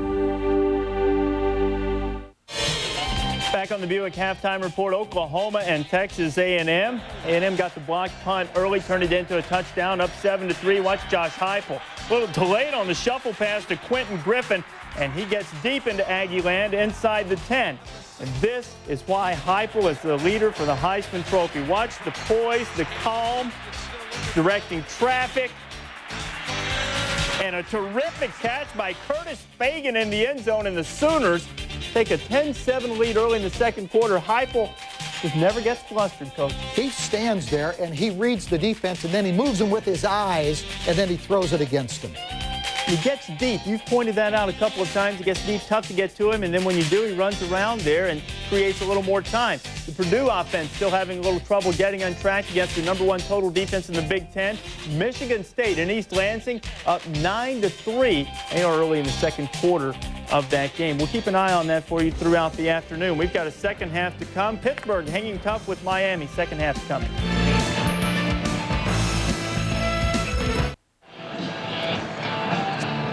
Number 2, Miami, 13. The Pittsburgh Panthers 7 as we get set to start the second half. Rich Waltz, Don McPherson. They say, Don, to upset somebody, you got to have a lot of things go right early for your team. And that's what amazes me about Pittsburgh right now, because they had a lot of things go wrong, yet they're still in this game only down by 6. And 2 fourth-down plays that Pittsburgh defense held tough. Walt Harris can be very pleased with where his team sits right now. They will get the football to begin the second half.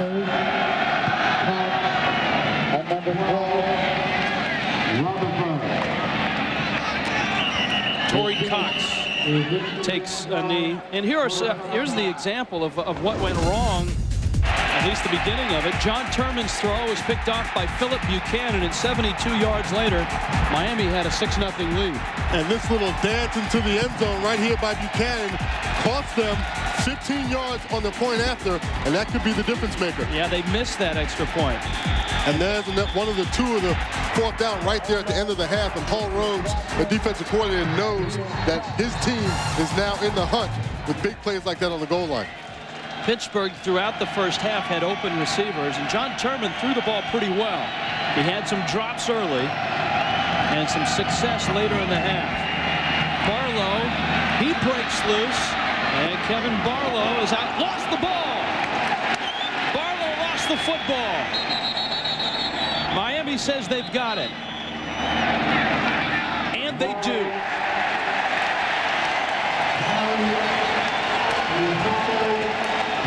Boy, we just got finished talking about those missed opportunities for Pitt. That time, Kevin Barlow made an outstanding run, avoiding people in the backfield. And look who comes up with it. Dan Morgan at the bottom of the pile, and Walt Harris is not obviously not happy. And it was a tremendous effort by Barlow, but right now he's got to tuck the football away. And Rumpf gets a good pop right on the football and knocks it out. Number 8, Rumpf coming in right there, gets a pop right on the ball. 3 Pittsburgh turnovers. Ken Dorsey with time to the end zone. Incomplete. Santana Moss had a spectacular first half.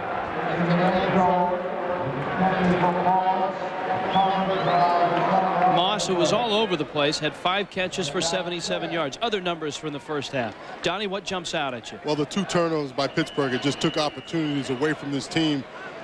But their pass yards, their total yards, they've done a fine job of hanging in offensively with a defense that they thought they were going to have more trouble with. Najee Davenport is out of the ball game with a sprained knee, and so Robert Williams is in at the fullback spot. One name we haven't talked about, Don, is DJ Williams, the fine young true freshman fullback for Miami. He hasn't played at all. He has a right shoulder that's sore, and so James Jackson now has a 3rd-string fullback in front of him in Robert Williams. Which makes it even more curious why Miami has been running the ball so much. Maybe they believe that they can wear down the Pittsburgh defense, but I think they're going to start to throw the ball up a lot more in the second half and try to put some more points on the board more quickly. 3rd down. Dorsey with time, and that's incomplete, and that was intended for James Jackson. And so Miami goes 3 and out. If you're thinking field goal right now, you better think about 49, 50 yards. And this ball could have been caught, but caught, but Dorsey just fires that ball. Those running backs don't like it when you fire the ball at them that closely. And on 4th down, Miami says, what the heck? 50 yards, 49 yards, let's just go for it. 1 of 4 today on 4th down.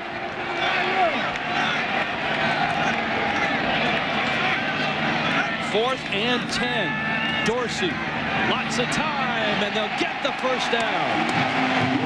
Ivan Mercer, the senior tight end.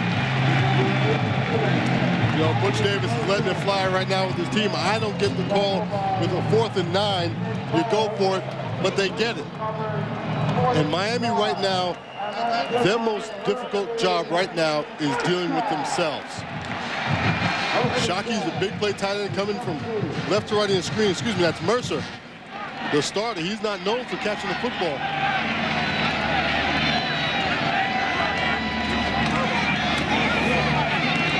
Jackson to the 12-yard line. Amir Purifoy made the stop. Rich, this is a ball game that Miami has to battle themselves most of all. Pitt is not Florida State.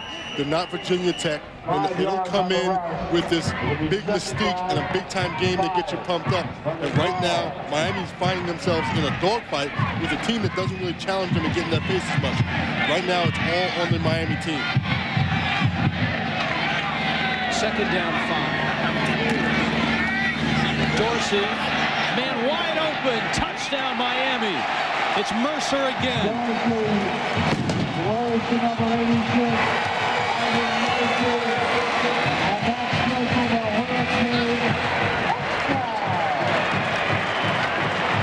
And Miami's going to go for 2.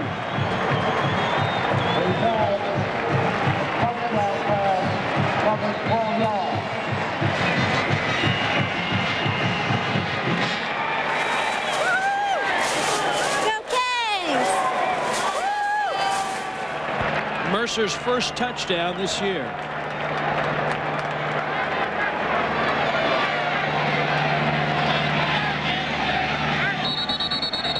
Flags down. I think someone may have had too many people on the field. It's not something they call though before the snap. Illegal substitution on the defense. The penalty will be half the distance to the goal. Yeah, Mark Ponko just left the field and nobody came back. So, just by subtraction, too many men out there. They get a whopping 1.5 yards. And here's the 2-point try.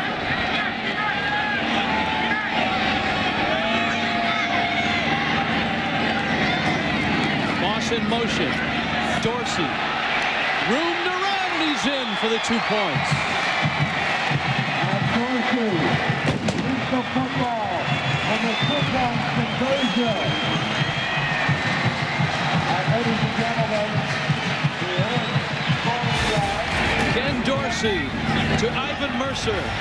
And Miami is up by 2 scores, 21-7.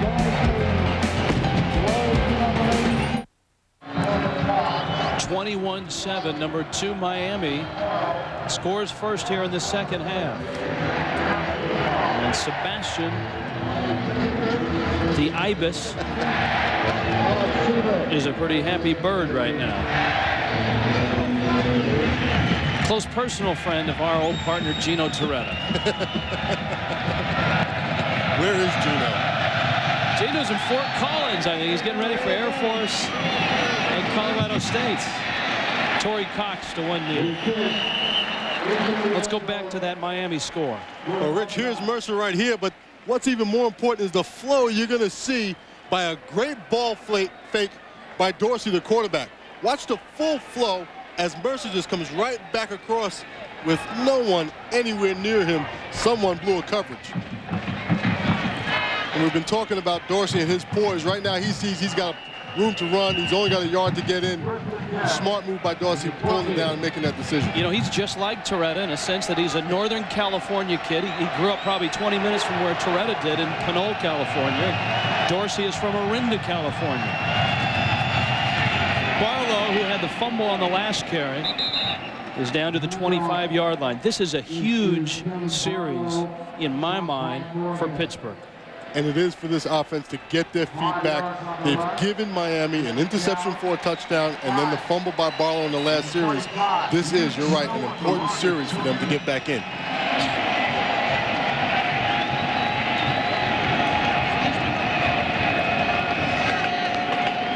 Walt Harris has worked with some great quarterbacks in his day.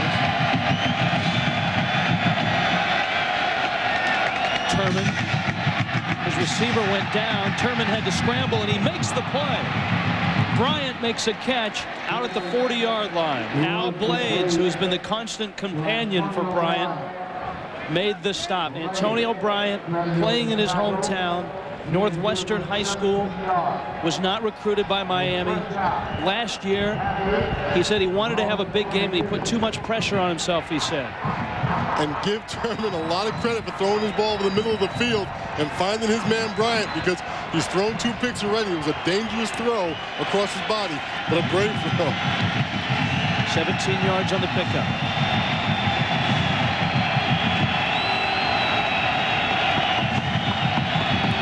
Only the 3rd catch for Bryant today. And Pittsburgh keeps it on the ground out to the 45. Dan Morgan made the stop. Pittsburgh managed to give different looks up front in the first half, spreading them out with 4 wide receivers and flexing the tight end and then running the ball in the middle.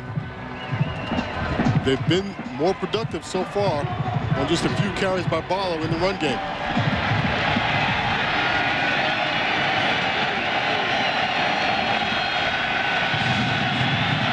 Wilson in motion. Turman doesn't like what he sees. He'll take a timeout. 21-7. Miami on top of Pittsburgh. Back after this.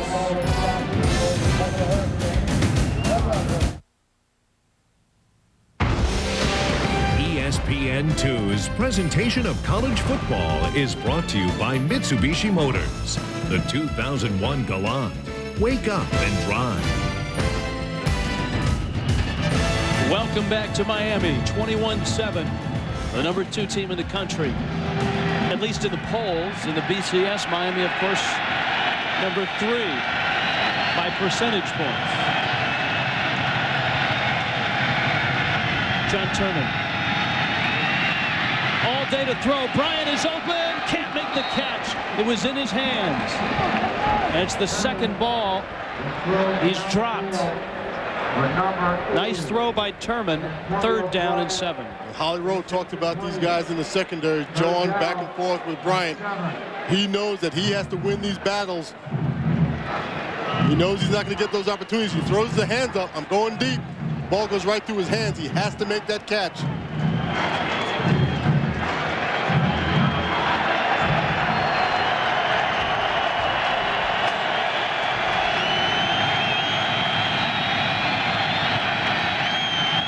Four of 9 on 3rd downs today.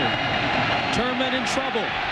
Scrambling, throwing. It's dropped again by Bryant. Turman may have been across the line of scrimmage. Turman was way across the line of scrimmage. I thought he was going to tuck and run.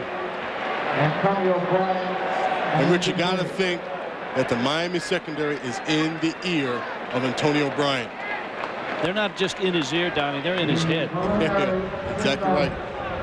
That is his 3rd drop of the day. And although it's a costly one because of, obviously it doesn't count because of the penalty, it's in his own head now. He's had 3 drops and 3 big drops. It's a loss of down penalty. So Pittsburgh is going to have to punt. 4th down and 12. And this ball is right in his hands. That's the 2nd, actually the 3rd pass that's going right in and out of the hands of Antonio Bryant. Andy Lee to punt, and the ever-dangerous Santana Moss back to receive.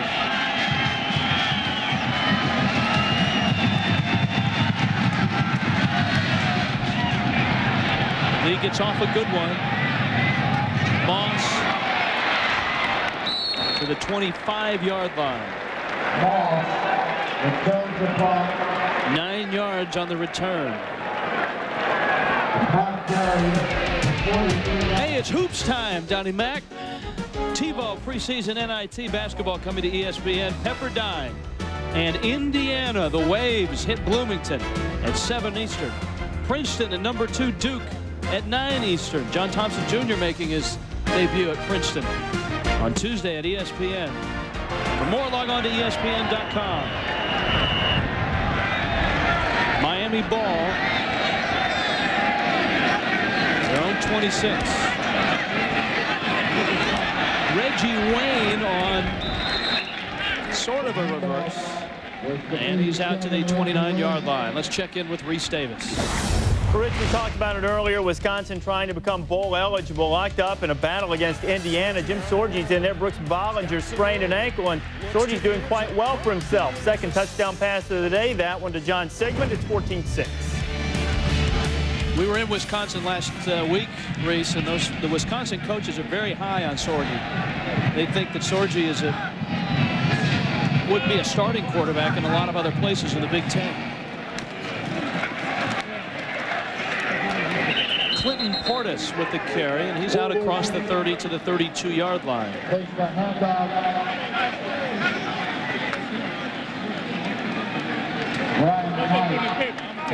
Ryan Knight, the junior, in pursuit. And Brian Knight was the one who made the last play on the reverse to King. He's showing a tremendous amount of speed and quickness coming down the line and chasing plays. On 3rd and 4, quick throw. Oh. How would you like to be a quarterback with these receivers? Reggie Wayne.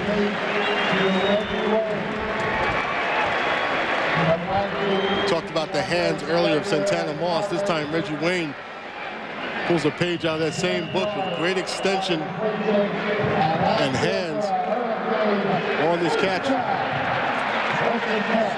Just caught the end of the ball. It's impressive.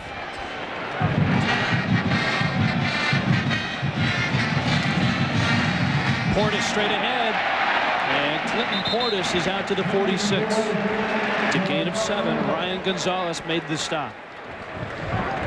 Clinton Portis is a guy we weren't expecting to see today. We weren't sure if he was going to play or not. He's not even listed in the 2 deep, but he's had a few big games for them in his career. He was a freshman All-American last year. They've got James Jackson. We've seen him most of the day. They've lost Najee Davenport, their fullback. DJ Williams has not played for Miami. This is Portis out to midfield. He's got a first down. Donnie, Miami leads this game 21-7. In the biggest of the big pictures, the BCS picture, should Miami win this game by, say, 14 points, 20 points, does that hurt them in the BCS? Do they need to blow Pittsburgh out right now? According to the computer, they need to blow people out, but Butch Davis will not do it. He doesn't think that that's what his team is all about. He's going to play it straight. It will hurt them in the computers, but I don't think it will hurt them in the popular vote. The problem is they're trailing in the Electoral College. Dorsey's throw, another catch by Wayne. Wayne out at the 32-yard line, 19 yards on the pickup. There's your scoring margin. Miami has a better scoring margin than Florida State, though that probably will change today. Florida State has what, Wake Forest today? Wake Forest. They're only about a 50-point favorite. You have 2 different coaching personalities and styles here. You see the disparity. Yeah. They're flip-flopping from the polls of the BCS. Dorsey throws short, caught by Wayne, spins away from one. Wayne down to the 10-yard line. First down, Miami. Miami's just starting to take over this ball game now. They've got their run game going with Portis, and they're being more methodical in the pass game.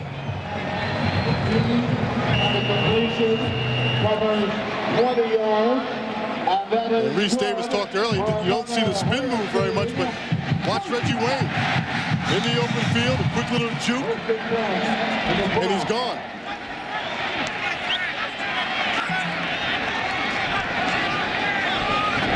First and 10 from the 12. Dorsey, Moss is open. Dorsey, incomplete. Santana Moss was doing everything he could in the back of the end zone Santana to get Moss, Dorsey's attention. He came across the field. I think he probably got across the field too fast. He came across the field like a shot. And by the time Dorsey got his head around, Moss was already in the corner of the end zone. He's saying, why not me? See, I'm here.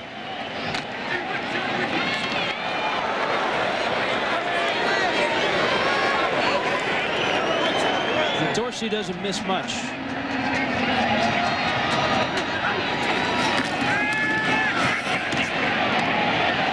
Man open, Robert Williams, and he's dropped. Boy, Torrey Cox made the stop. And this is going to bring up third down. You know, Pitt was concerned with their secondary going up against a high-powered offense, but I tell you, I am impressed with how well the Pittsburgh secondary has been tackling in the open field. This Panther defense has been on the field an awful long time here in this third quarter. You can see them huffing and puffing.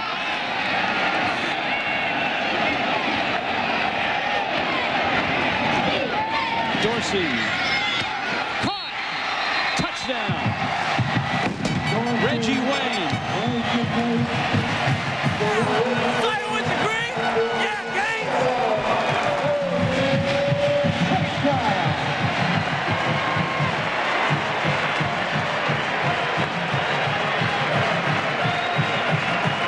If you put your eyes on Santana Moss, Reggie Wayne steps up big, and he certainly did in that last drive.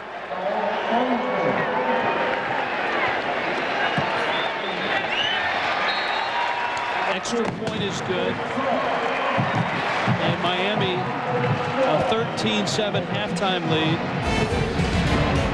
has been stretched. 28-7. Reggie Wayne from Ken Dorsey.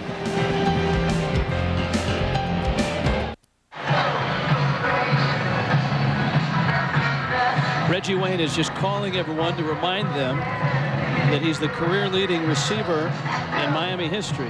Santana Moss gets a lot of headlines, but Reggie Wayne now has a Miami record. He's caught a ball in 34 consecutive games. 4 on that drive. Out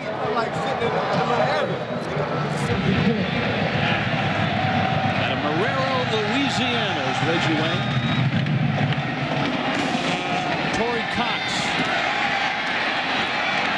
Torrey Cox busts one out to the 32-yard line. We check in with Reese Davis. Reese? Rich, Northwestern's made a living coming back all season long. They better get busy. Down 13-3 against Iowa. It's Kyle McCann looking for the Big Ten reception leader. Kevin Casper, 42 yards out. Hawkeyes up 20-3. And look what's going on in East Lansing. Purdue down 15-3. Oh, the Big Ten could be jumbled again. Both of those teams were hoping to play for a Big Ten title next week. I tell you, this has been the most competitive college football season I can remember in a long time. Now Pittsburgh has to get up off the mat, or they may just stay down. Nick Goings out to the 35-yard line. Earlier I said Pittsburgh's defense was forcing Miami to some long drives, and that was good for the Pittsburgh defense. At this point in the ball game, it's great for the Miami offense, and they're proving that they're not just a big, quick strike team, that they can put long drives together and go down the field and march down the field on people. And obviously the Pittsburgh defense could use some help from the Pittsburgh offense.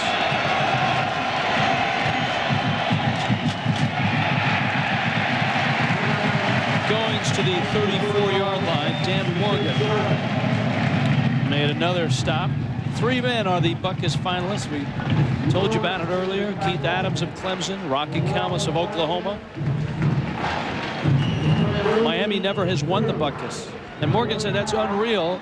Just look at the caliber of linebackers they've had here at Miami.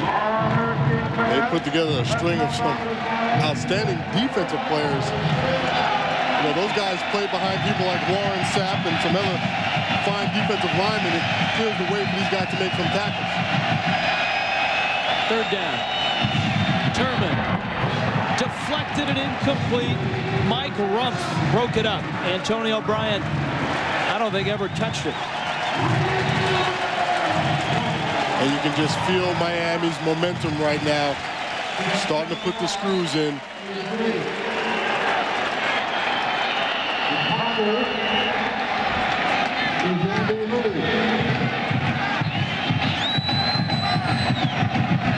Andy Lee to punt it away.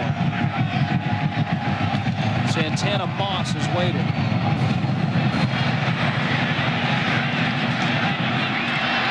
In traffic, Moss is out to the 43. Down below, Holly Rowe. Guys, Dan Morgan broke an unbelievable record that stood for 13 years, and here's the man whose record it was, George Myra Jr. You said you hadn't thought about the record in 13 years till last night, and you broke it down. Yeah, I haven't really thought about it. I was at work last night, and a couple of guys were talking about it, and, you know, I sat down, I said, you know, God, that's a heck of a lot of tackles, and, you know, I had 490, and I broke it down to 130 a year for 4 years. You couldn't miss a game or get hurt, and you had to be there every game, and even Joe Rose told me today that it was a phenomenal record. Well, you give Dan some grief because you said it even missing a game, but you keep pushing him to do better himself. Oh, yeah, I give him a little tease. I said, you know, I had missed a game. You know, and you started more games than I did, but I keep driving and telling him, look, you got to keep going and pushing, and he's done well, and I congratulated him on the sideline, and I think he's played one of the best games he's played this year. They moved down from outside linebacker to inside this year, which is a rare move for kids to succeed at, but you think he's made the adjustment? Yeah, he's done very well. You know, the rule is, you know, an inside guy can go outside, but an outside guy can't come inside. But Dan has proven him wrong, and he's done it, and he's doing an exceptionally good job this year. Thanks very much for your time. Thank you. Rich? Thanks, Holly.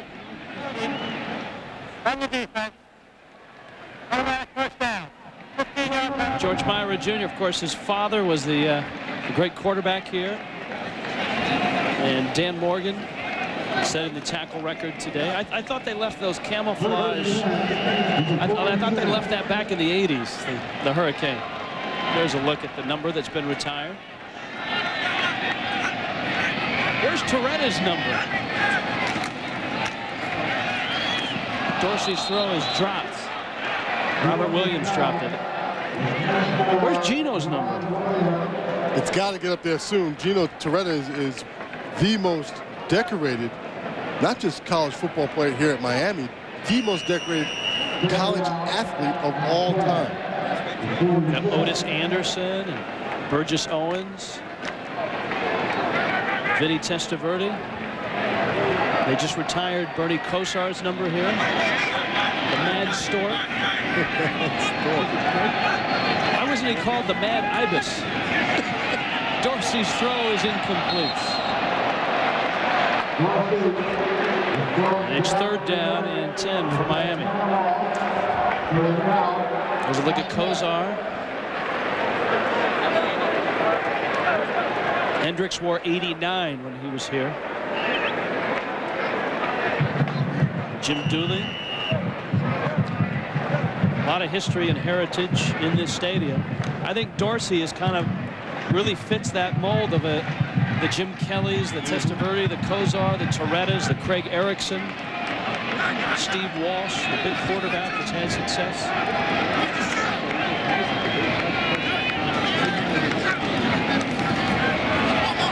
A wobbly pass is incomplete.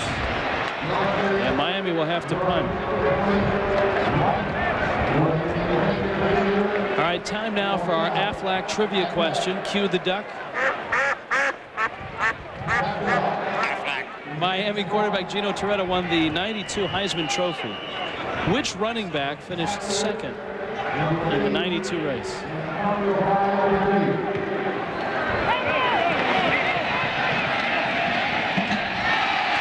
That's a touchback. It's a nice effort. Nice effort by Andre Johnson, but it's coming out to the 20-yard line. And I'm stymied by the question. The 1992 running back that finished second in the Heisman. just missed it. Great play, great effort. Shit, that's good. You heard the coaches calling great effort, great effort. That's all you want from your team, especially when you're up 21. You have a hint for me? You know, I don't know the answer. I'm stymied as you are. You're killing me. Turman. It's dropped. And it's incomplete.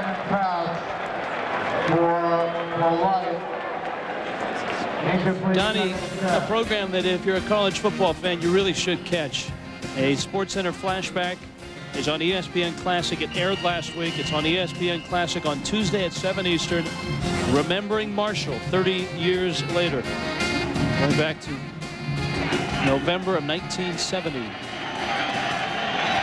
know, I watched that program the other night, and it's amazing how that entire city was affected by that tragedy.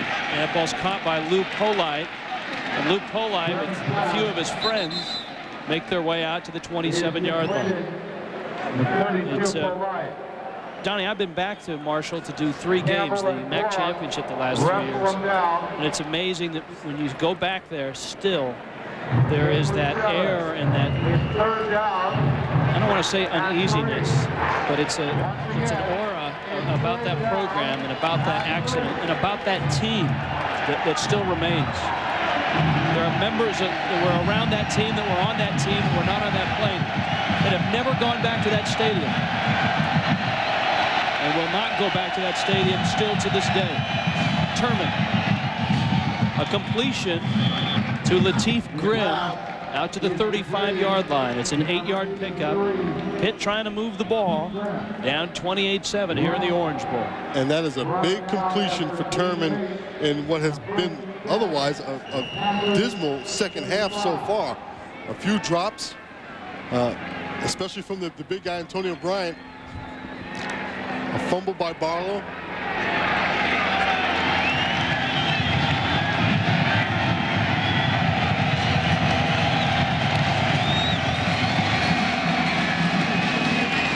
Another completion, Barlow the catch, and the Hurricanes swarm and be short of the first down.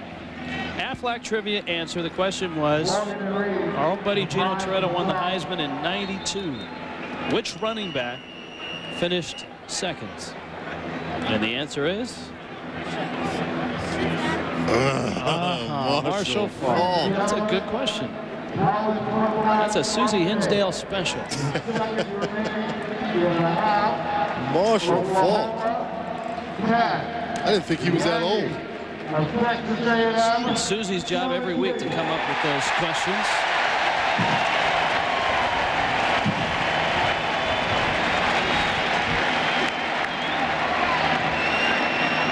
Dan Morgan and the Miami defense has played well today.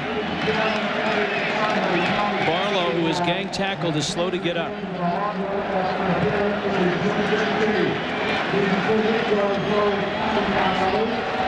And this is the time in the ball game when this Miami team knows that teams come down here from up north in the heat and they start to wear down. They start to apply a little more pressure defensively.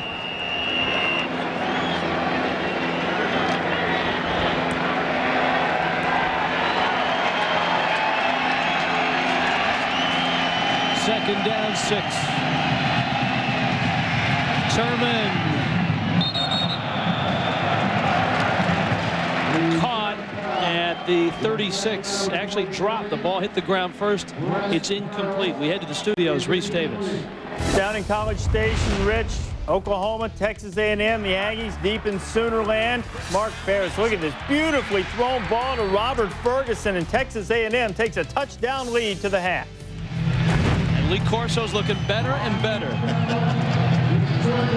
He had the Aggie hat on this morning. And the BCS computers are spinning.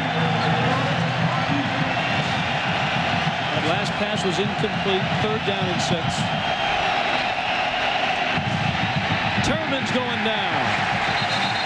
Dropped at the 36. Like I said, Miami steps up their game at this point in the ball game, going into the 4th quarter with the lead. Miami is tough. Quincy Hips, the senior out of Tampa, with the sack. And Hips is one-on-one with a back, and he's going to win that battle every time. Pitt worst in the Big East in giving up sacks. 32 coming into play, and that's the first today. You give Santana Moss enough times and enough tries. Moss is out to the 37-yard line. It's one of the things Pittsburgh's done well today. Moss hasn't hurt him on the return game. Pittsburgh's been very good in the special teams game. Where they've hurt themselves have been on turnovers and drops, and those two elements right there have cost Pittsburgh this ball game so far.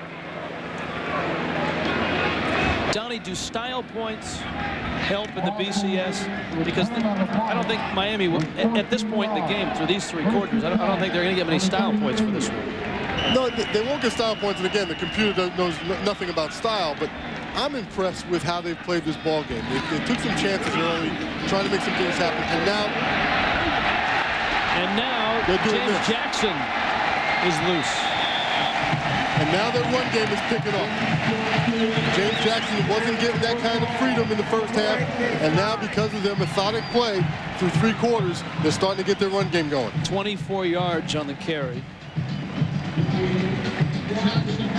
And Jackson does most of this himself. He cuts inside, he's got blocks to his side, and then he has that speed to bounce it outside. With all the pounding they've been doing on the inside and not getting much, Pittsburgh's defense is a little worn down.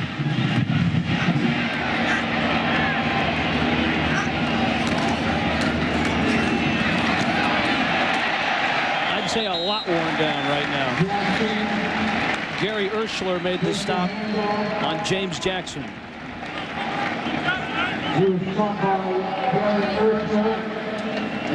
Oklahoma trailing right now, so in the BCS picture. So much of the focus here in Florida has been on Florida State and Miami.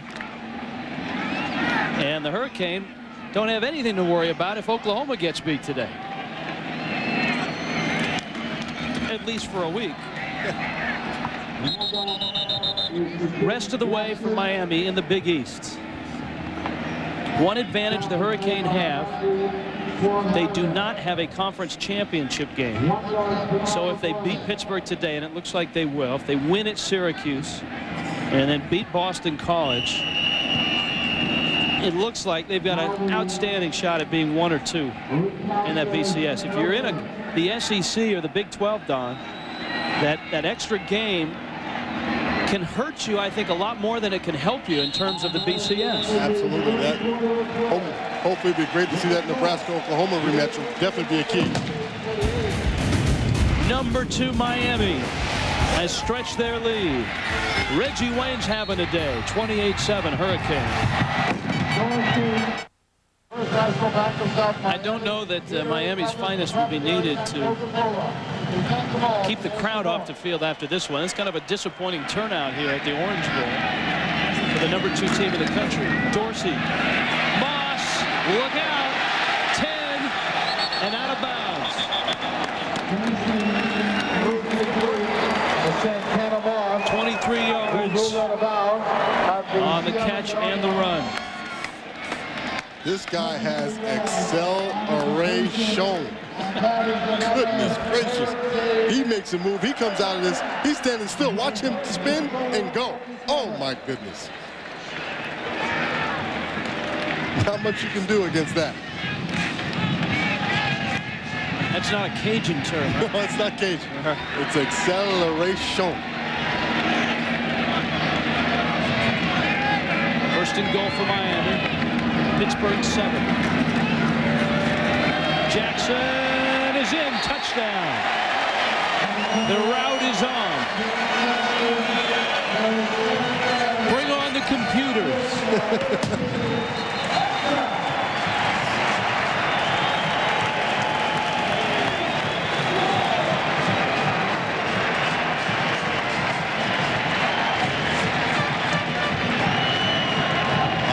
talked earlier about James Jackson finishing runs, and it's exactly what he's done on this drive, showing great vision in the middle of the field. Gary Urschler, who has played a pretty good ball game, the sophomore safety. Pittsburgh, of course, lost their great tackler, Ramon Walker, with a knee injury. Corey Humphreys has been banged up. Torrey Cox, Gary Urschler, William Ferguson, all having to play in the secondary.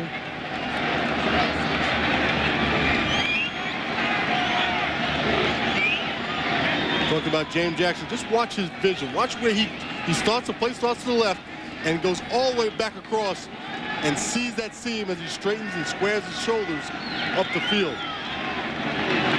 That's what Holly Rowe was talking about earlier in finishing plays.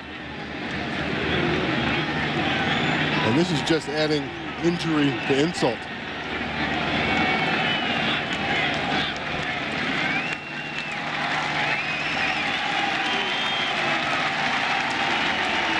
When they're over 31, they've won 100 straight. And you might look at that stat and you'd say, duh. But you know what? In modern day college football, you look at the Northwestern Michigan game as an example. 45 to 40 games all of a sudden are not that uncommon.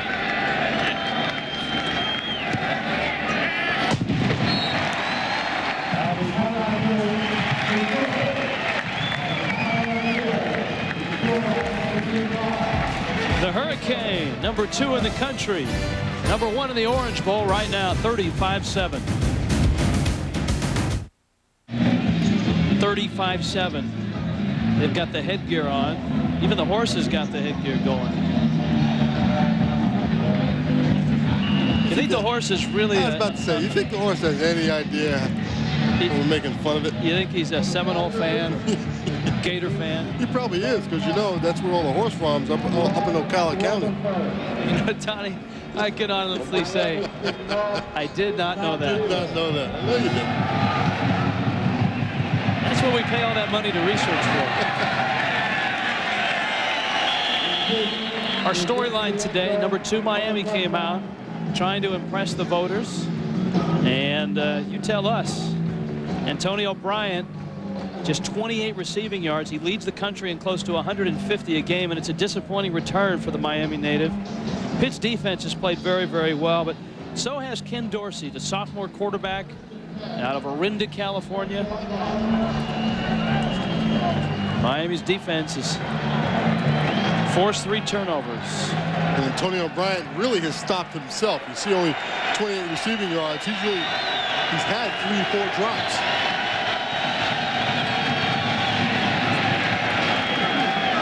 Nick Goings out to the 24-yard line.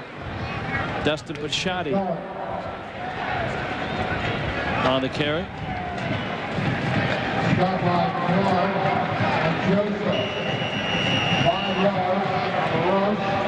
The Pittsburgh offense just has to be frustrated with themselves right now. They know they've blown some opportunities, and they find themselves in a very difficult situation right now.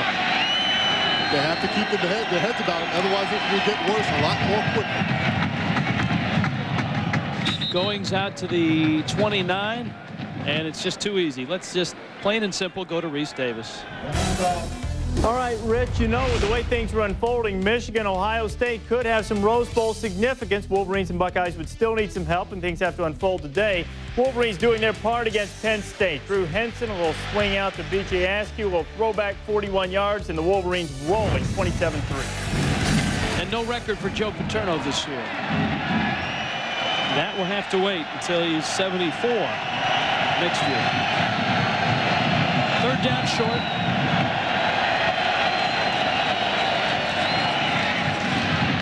Dustin Pachotti. And Pachotti is out to the 33-yard line. Rich Waltz, Don McPherson, Holly Rowe in the Orange Bowl. And number 51, Jonathan Vilma. Where Miami has had a wonderful season so far. And if they continue to play like this, with 2 more games left on their Big East schedule, have a very, very, very, very good chance of being in the national championship game up the road at Joe Robbie. Intended for Lamar Slade. And it's incomplete. And it's inconceivable to me how they can be ranked number 3 in the BCS. I mean, I know there's a formula, and I know there's 8 computers and strength of schedule. They beat the number 1 team in the country, Florida State. They beat the number 2 team in the country in Virginia Tech. They did lose to Washington. And how do you think Washington feels? The Huskies, who in looking at the BCS don't really have a shot at getting to the 1 or 2 spot. Turman on a shovel pass. Goings out of bounds at the 47-yard line. Here are your BCS standings 1 through 5. Washington is 6. You've got Florida State, Miami, Nebraska, and Florida. Miami beat Florida State. They feel they should be number 2, and I think they're right. They're almost there percentage-wise. Washington beat Miami. Their one loss was on the road at Oregon, one of the toughest places to play in the country. And they did it early. Yeah. So people don't remember when you lose early. Turman swiped away. And it's recovered back at the 37-yard line. That's a good point, Don, because one of the things that hurts Washington is they're no further up the ladder in the polls than they are in the BCS. So it's not like the riders or the coaches feel differently for the BCS about that Washington team. Meanwhile, here in Miami, Pittsburgh continues to have their problems. As Turman just loses the ball, William Joseph gets a hand on it. And they're going in the opposite direction once again, 2nd and 20.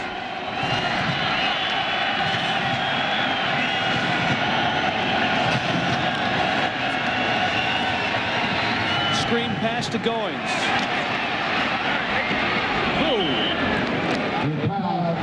And the senior out of Dublin, Ohio, puts his head down. Stop by Rupp and Vilma. It's a big play just to get back to the original line of scrimmage. Come on, McPherson. I mean, at the very least, you could spring for a new flag for your alma mater here at the Orange Bowl. That is a weather-beaten Syracuse flag. And that's a test next week for the Hurricane. It will be a test in the Carrier Dome, and Syracuse now has their new quarterback, R.J. Anderson, who's starting to produce for them.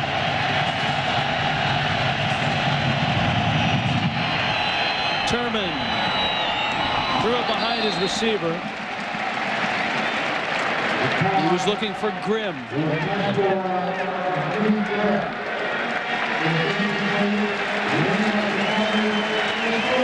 Rich, this has been a long day for Antonio Bryant. Not only has he not been productive, but he's been getting it from the Miami secondary.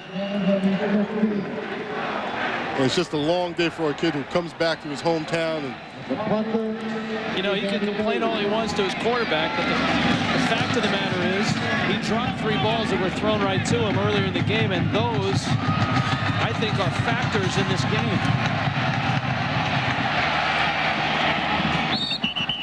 Not to criticize the young man, but still. 35-7, Miami's on top. Santana Moss and the Hurricane get the ball when we get back.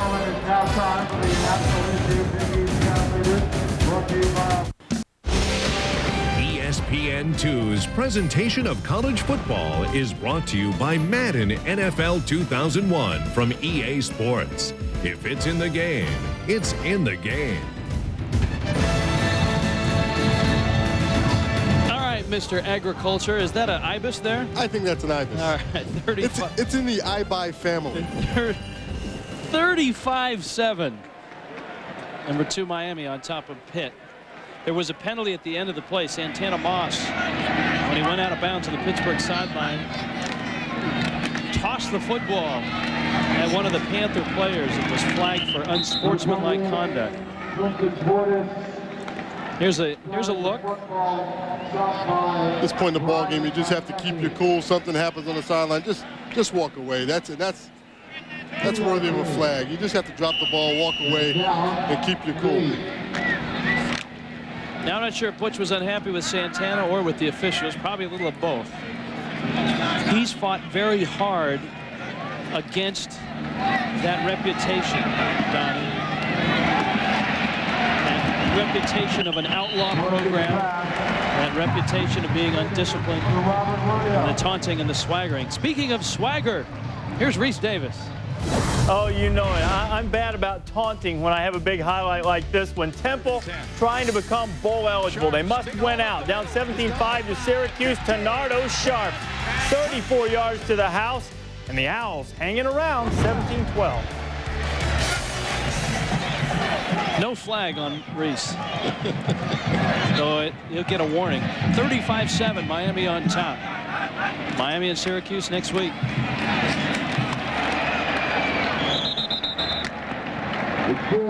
Out to the 35-yard line, Clinton Portis the carry. Gerald Hayes made the stop. 6 yards on the Portis run. Second down and 4. Santana Moss is now the leader in career receiving yardage. You recognize that name in the middle, but look at the third name. Reggie Wayne tells you how productive these two players have been for Miami over the years. Portis out to the 34-yard line. I want to finish my discussion on Butch Davis because we talked to him yesterday about the reputation that Miami received in the 80s and the early 90s as not an outlaw program, but being out of control and undisciplined and the taunting and all of that. He has tried very, very hard to corral that both on the field and in the classroom. This football program academically is becoming one of the best in the country, and to me that sounds strange to say it, but it's true. They had a 73% graduation rate last year. An outstanding job, as you mentioned, in the classroom, and how he mentioned how Jimmy Johnson was one of the first coaches and first programs to put an academic advisor together for the football team. This is people forget, the University of Miami is an outstanding academic institution. It's not a very large school, and they do recruit a lot of players who they give a lot of help to in the classroom. Reggie Wayne made that catch, and one of the reasons Johnson did that is because in Miami recruits nationally. You'll get Dorsey from California, and when he went recruiting nationally, he would run into the Notre Dames and the Stanfords, and those schools not only could offer football and a shot at the NFL, but also a diploma. And Davis has really worked hard to continue that. Hayes with another stop on Portis. Butch Davis's picture was in the Alabama papers yesterday as being one of the leading candidates, if not now the leading candidate, now that Tommy Bowden has signed an extension at Clemson, as the head coach at Alabama. And Davis would have none of that talk. I think if Butch Davis makes a move, it's going to be to the next level. He is a pro-type coach. He spent some time in the NFL with the Cowboys, got a taste of what that's all about. Got 2 Super Bowl rings from his Cowboy days.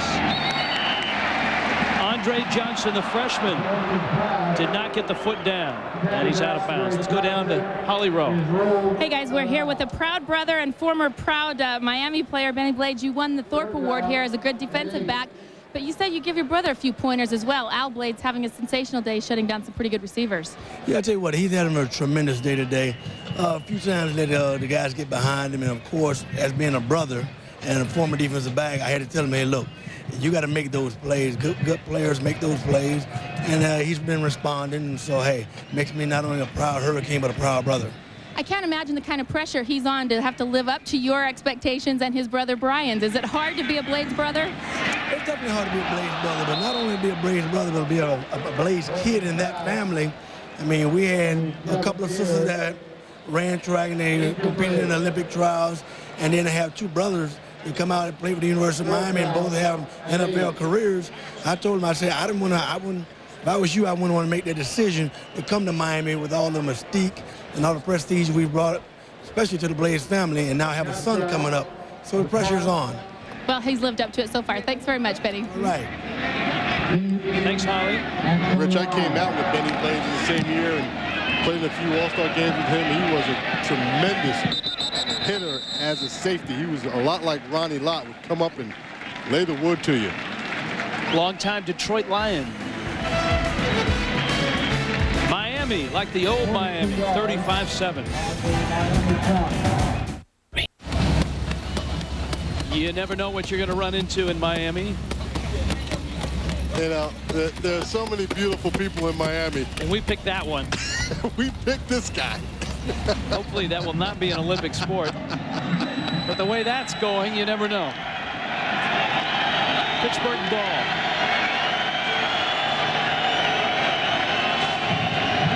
At their own 11. David Priestley throws a wobbler, and it's incomplete.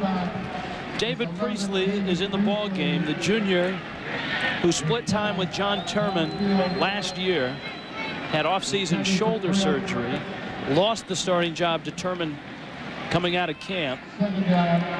Played pretty well last week against North Carolina. One of those smart quarterbacks. It doesn't really hurt you when he comes in the ball game. He does the little things right.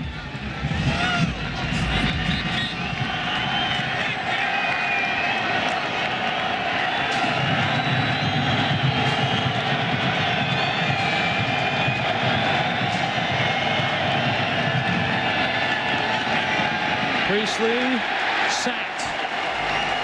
Cornelius Green. Flag down.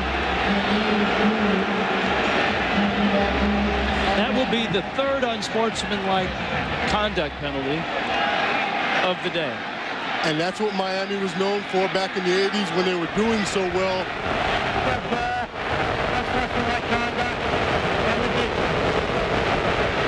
And that's the swagger of Miami. You get both at the same time.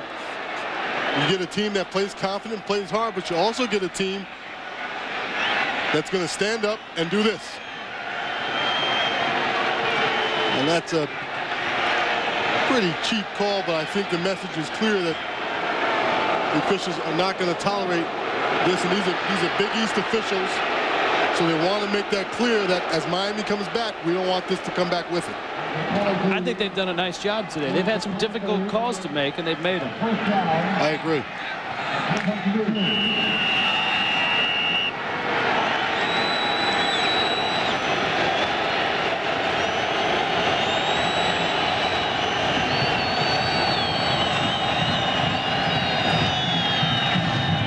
Bryant drops another. That's his fourth drop of the day.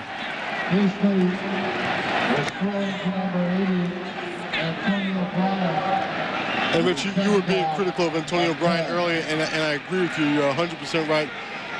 And you have to feel for this kid. It's got to be a tough game to come back to your home city with great expectations, having a fine year, and just not being able to put it together. Donnie, to clarify, I was not critical of him dropping the football. I was critical of him complaining that his quarterback wasn't throwing his way when he had dropped the football now 4 times. Priestley to the 31-yard line.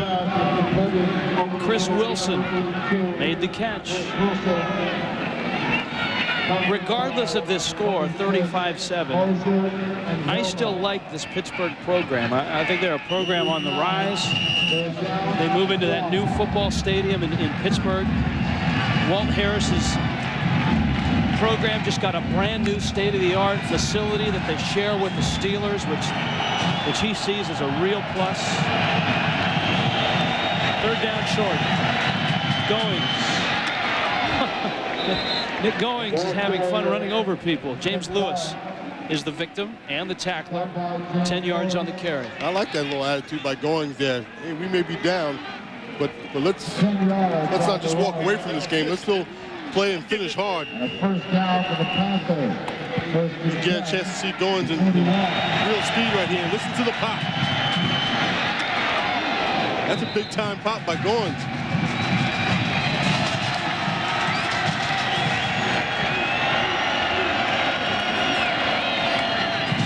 Bryant makes the catch. And he is taken out of bounds at the 44-yard line. To the studios, Reese Davis. And Rich, maybe Miami doesn't have to worry about Florida State in the BCS.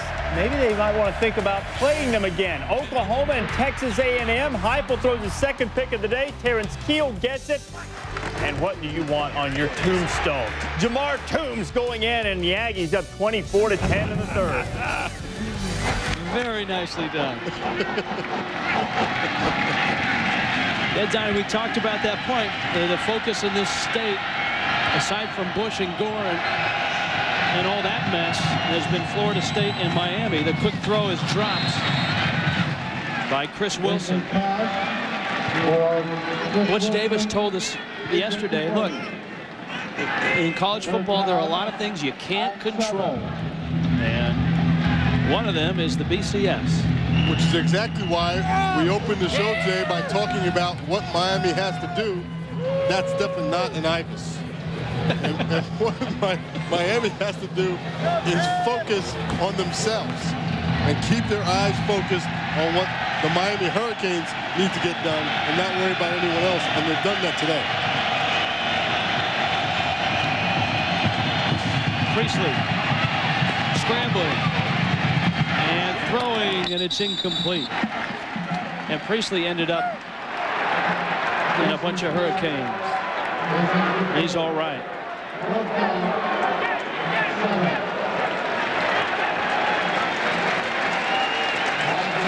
Long day for Antonio Bryant, but you know what? He's just a sophomore.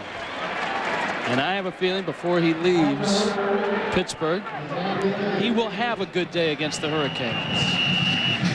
Yeah, there's no question about it. That kid has a bright future in front of him. It's just a tough day for this entire Pittsburgh team. We saw yet another drop that led to this punt.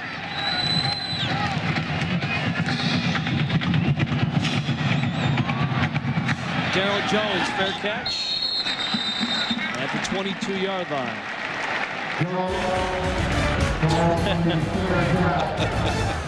I don't know if it's a problem with the ballots or the computers, or both.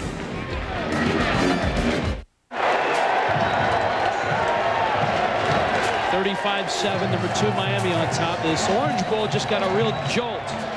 47,000 came to their feet when they announced that Oklahoma was losing, as we just saw with Reese Davis. Oklahoma, obviously number 1 in the country, number 1 in the BCS.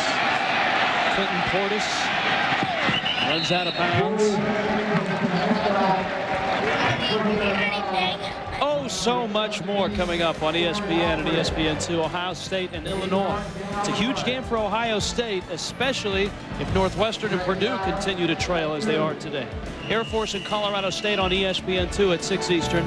Number 13, Georgia. Number 23, Auburn, our primetime game on ESPN. And on ESPN2, LSU and Ole Miss at 9 Eastern. Tonight on ESPN and ESPN2, your home for college football on the internet. Portis over the right side to the 32-yard line. And I can't stress enough that if Miami wins out, they win the Big East, and I think it's a huge advantage that they do not play in a conference that has a conference championship game, because if that were the case, Don, they probably would have to meet someone like Virginia Tech again with a healthy Michael Vick. That's exactly right. And, you know, it's a shame that schools in the Big 12 are, in a sense, penalized because of the BCS ranking in the computer system that penalizes them for what was considered to be a plus, having a championship game. Robert Williams is the handoff.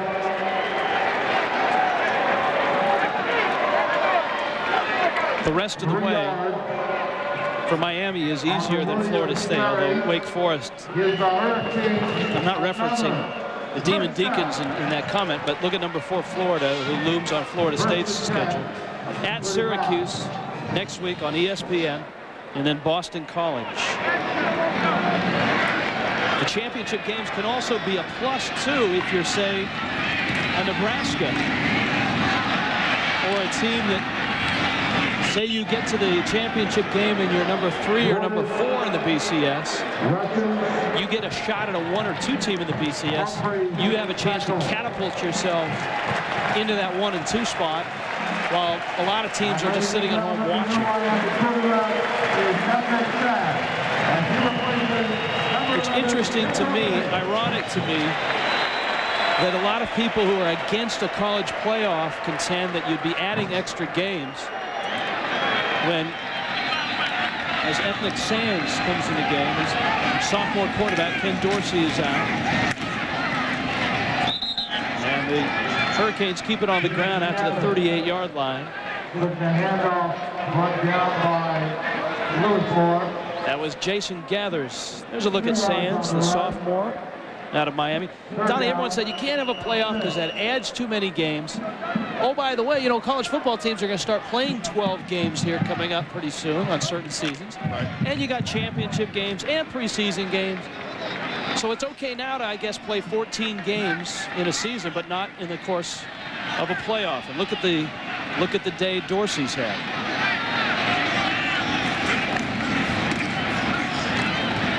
And Gathers is out to the 44-yard line. Of course, I can make this point because Rod Gilmore's not here. And neither is Toretta, who almost slugged me last year when we brought that whole playoff BCS argument up. You know, this is not a popular opinion, but I am a traditionalist, and I think that the bowl system was fine. The ranking system was fine. We live, obviously, in a country that wants number 1 all the time. We want a definitive number 1, and so the BCS was born to get to this definitive number 1. And I think what gets lost in all that is the spirit of college football. And we've seen such a competitive year this year, and we should be enjoying what these young men have been doing on the field all year long, as opposed to arguing about what a computer or what 8 computers are going to say who is the best. This has been such a well-played and entertaining year of college football, and it wouldn't be a shame to see it tarnished because of a computer. Amen. Reverend McPherson, 35-7, Miami on top. Another great day for that young quarterback, Ken Dorsey.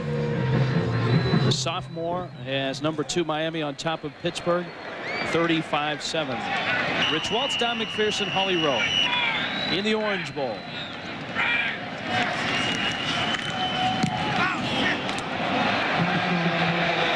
And a deep kick. Rolls through the end zone, 56 yards on the kick off the right foot of Freddie Capshaw. Our Cisco Systems player of the game. Dorsey now, as a starter, is 11-1, has thrown for 28 touchdowns and 5 interceptions. And you mentioned him amongst those names of Toretta and Kozar and the other great quarterbacks who played here in Miami. He is well on his way to playing that type of football. He was not recruited by the Cal Golden Bears. They had Kyle Baller and a good quarterback in their own right, but he grew up about 15 minutes from the Cal campus. Rutherford out to the 34-yard line. Let's go to the studios. Reese Davis. Michigan State's second best pass defense in the nation had throttled Drew Brees and Purdue until now. Brees, the Vinny Sutherland, who was momentarily stopped in time, but got loose and scored, and the Boilermakers back within 5 in the third quarter. Well, when you freeze a defensive back like that, Donnie. That's a heck of a juke move, Reese. You gotta keep your eye on him because it's pretty quick.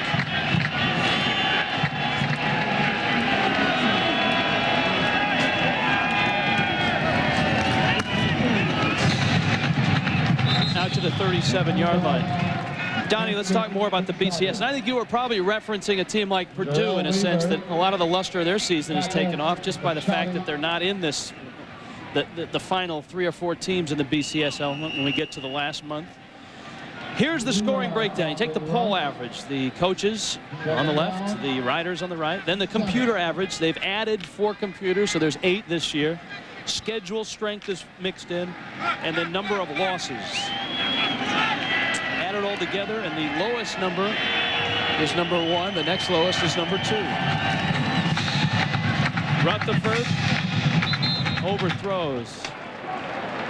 And it's incomplete.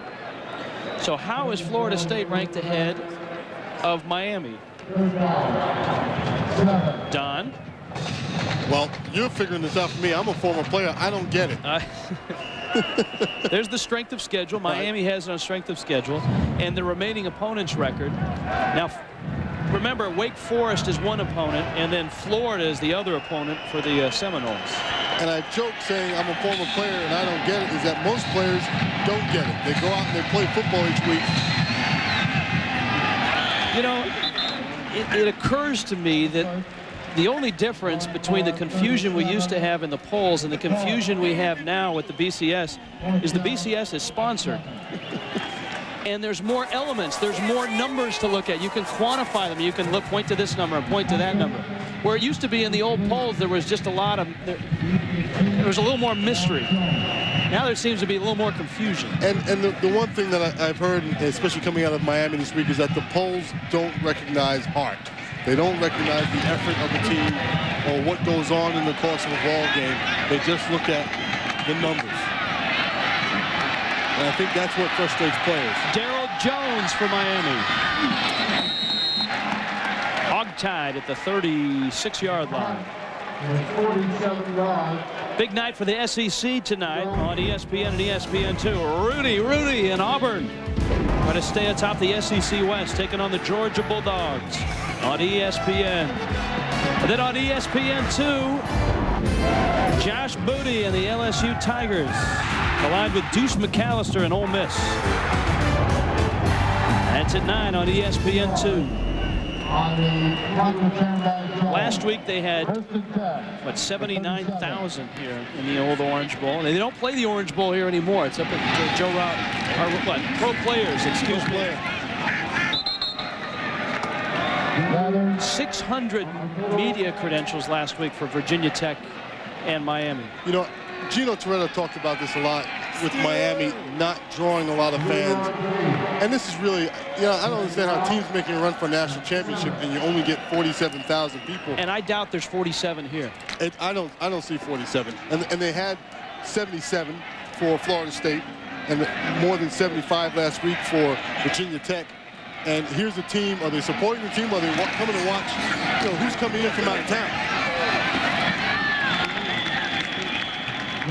Jason Gathers of Boca Raton. And that's part of what Miami is. It's a city of attractions, and if there's a good team coming in town to play, then the people come out to the game. There's your attendance, 47,520 if you're scoring with us at home. I don't think number 2, Miami, has hurt themselves in either the poll or the BCS today. I think it's been an impressive showing. Again, the numbers might not look like they won as big as they would have expected to win. But if you look at the whole ball game, they played consistently all game long. They've done it in all aspects of the game. The big players stepped up. Santana Moss and Reggie Wayne stepped up and had great games. And Walt Harris and the Panthers still need another win to get to a bowl game. Butch Davis and the Hurricanes, number 2 in the country, number 3 in the BCS. They could move up. 35-7 is your final score. For Holly Rowe and Don McPherson, I'm Rich Waltz. This has been a presentation of ESPN, the worldwide leader in sports. For more, log on to ESPN.com. Your home for college football on the internet. 35-7. Back to the studio. Reese Davis. Guys, thanks a lot. You know, John, throughout this whole ordeal, it's been rare in South Florida, but Butch Davis has been the voice of calm and reason, saying we're just going to take care of our business. Maybe it's the ultimate confidence in his team with the statement that they've made. They made a big statement today, especially when they came out in that first half and played pass defense the way they needed to play it, took the game away. They look exactly like one of the best football teams. They are going to move up. If Oklahoma loses, look for Miami, maybe even to go to the number 1 spot. You look at the BCS right now, it might be, at least from a Miami standpoint, a moot point by the end of the day, although there's still some football to be played in College Station. We'll let you know what's going on with Oklahoma and Texas A&M trying to set a decibel record and put a ringing in Josh Heupel's ears at the same time. And Purdue's Rose Bowl plans being impeded by the Spartans in East Lansing. We're back after this. For a casual, affordable team on one-on-one coverage. They were rushing 3 and 4 men, harassing Josh Heupel as much as they can, and that's why they're getting the interceptions. Interestingly enough, Oklahoma went to their running game here in the third quarter when things just weren't going very well for Heupel, and it settled him down. Now he's made a couple plays. And the Wrecking Crew defense has bowed up just a bit. They're forcing Oklahoma now to line up and attempt a field goal. 24-10 will keep you up to date throughout the Accurate College Football Today scoreboard. Well, the game you just enjoyed, Pittsburgh and Miami.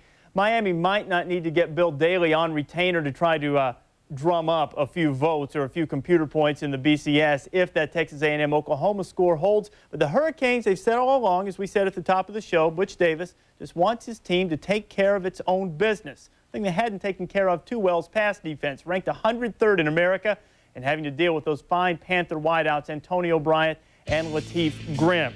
First quarter, John Turman, perhaps some ballot confusion. Maybe Bush, maybe Gore. Oh, no, I voted for Buchanan. Can I have a do-over? Philip Buchanan logs on. He's part of the Gone Network. He is elected to score a touchdown, 72 yards. Miami missed the PAT. It's 6-0. Check this out on the replay. You know, you got to like a coach that has his team selling out whether he has his headgear on or not. This is Damian Lewis. Yeah, you just flip it off if it's loose and then look for somebody to knock out of the play. Hunt somebody else. Miami leads the nation in non-offensive touchdowns, but they scored plenty on offense too. Ken Dorsey, Ivan Mercer, and then Dorsey, Reggie Wayne. Wayne caught a pass in 34 straight games. It's high-flying setting records at Miami. And 35-7, the Hurricanes rolled. Dorsey throws for nearly 300, 264 to be precise. Turman was harassed. He was plagued by drop balls, particularly by Antonio Bryant, the Miami native. So Pittsburgh now falls to 5-4, still looking for that elusive 6th win to become bowl eligible. Miami thinking of much larger things. Butch Davis spoke with our Holly Rowe. Coach, you took some chances in the first half. Is that what you have to do to win a national championship? Be risky with your team and make it a statement? Well, no, not necessarily. I mean, the only reason that we ever do things like that is that we really feel like that there's an opportunity to make the play. It had nothing to do with trying to win national championships. We look at the film, and if there's opportunities to make plays, we try to make them. And we took some chances. I really felt like that a couple times we got down there, we were going to kick a field goal, and it got to the 1 or 2, 3 inch line. We just thought, gosh, this is a great opportunity to not leave 7 points on the field, and Pittsburgh did a great job and took the opportunity away from us. Your young quarterback continues to impress. He's got that savvy that's hard to put into words. Well, you know, Kenny's just got an awful lot of composure when he plays. He goes out, he sees the field extremely well, he prepares well. The guys around him are playing extremely well, making plays, and you know, he's just a sharp, smart, very efficient quarterback. Oklahoma's losing 24-10 in the third quarter. Have you been able to keep your eye on the scoreboard at all? Gig 'em Aggies.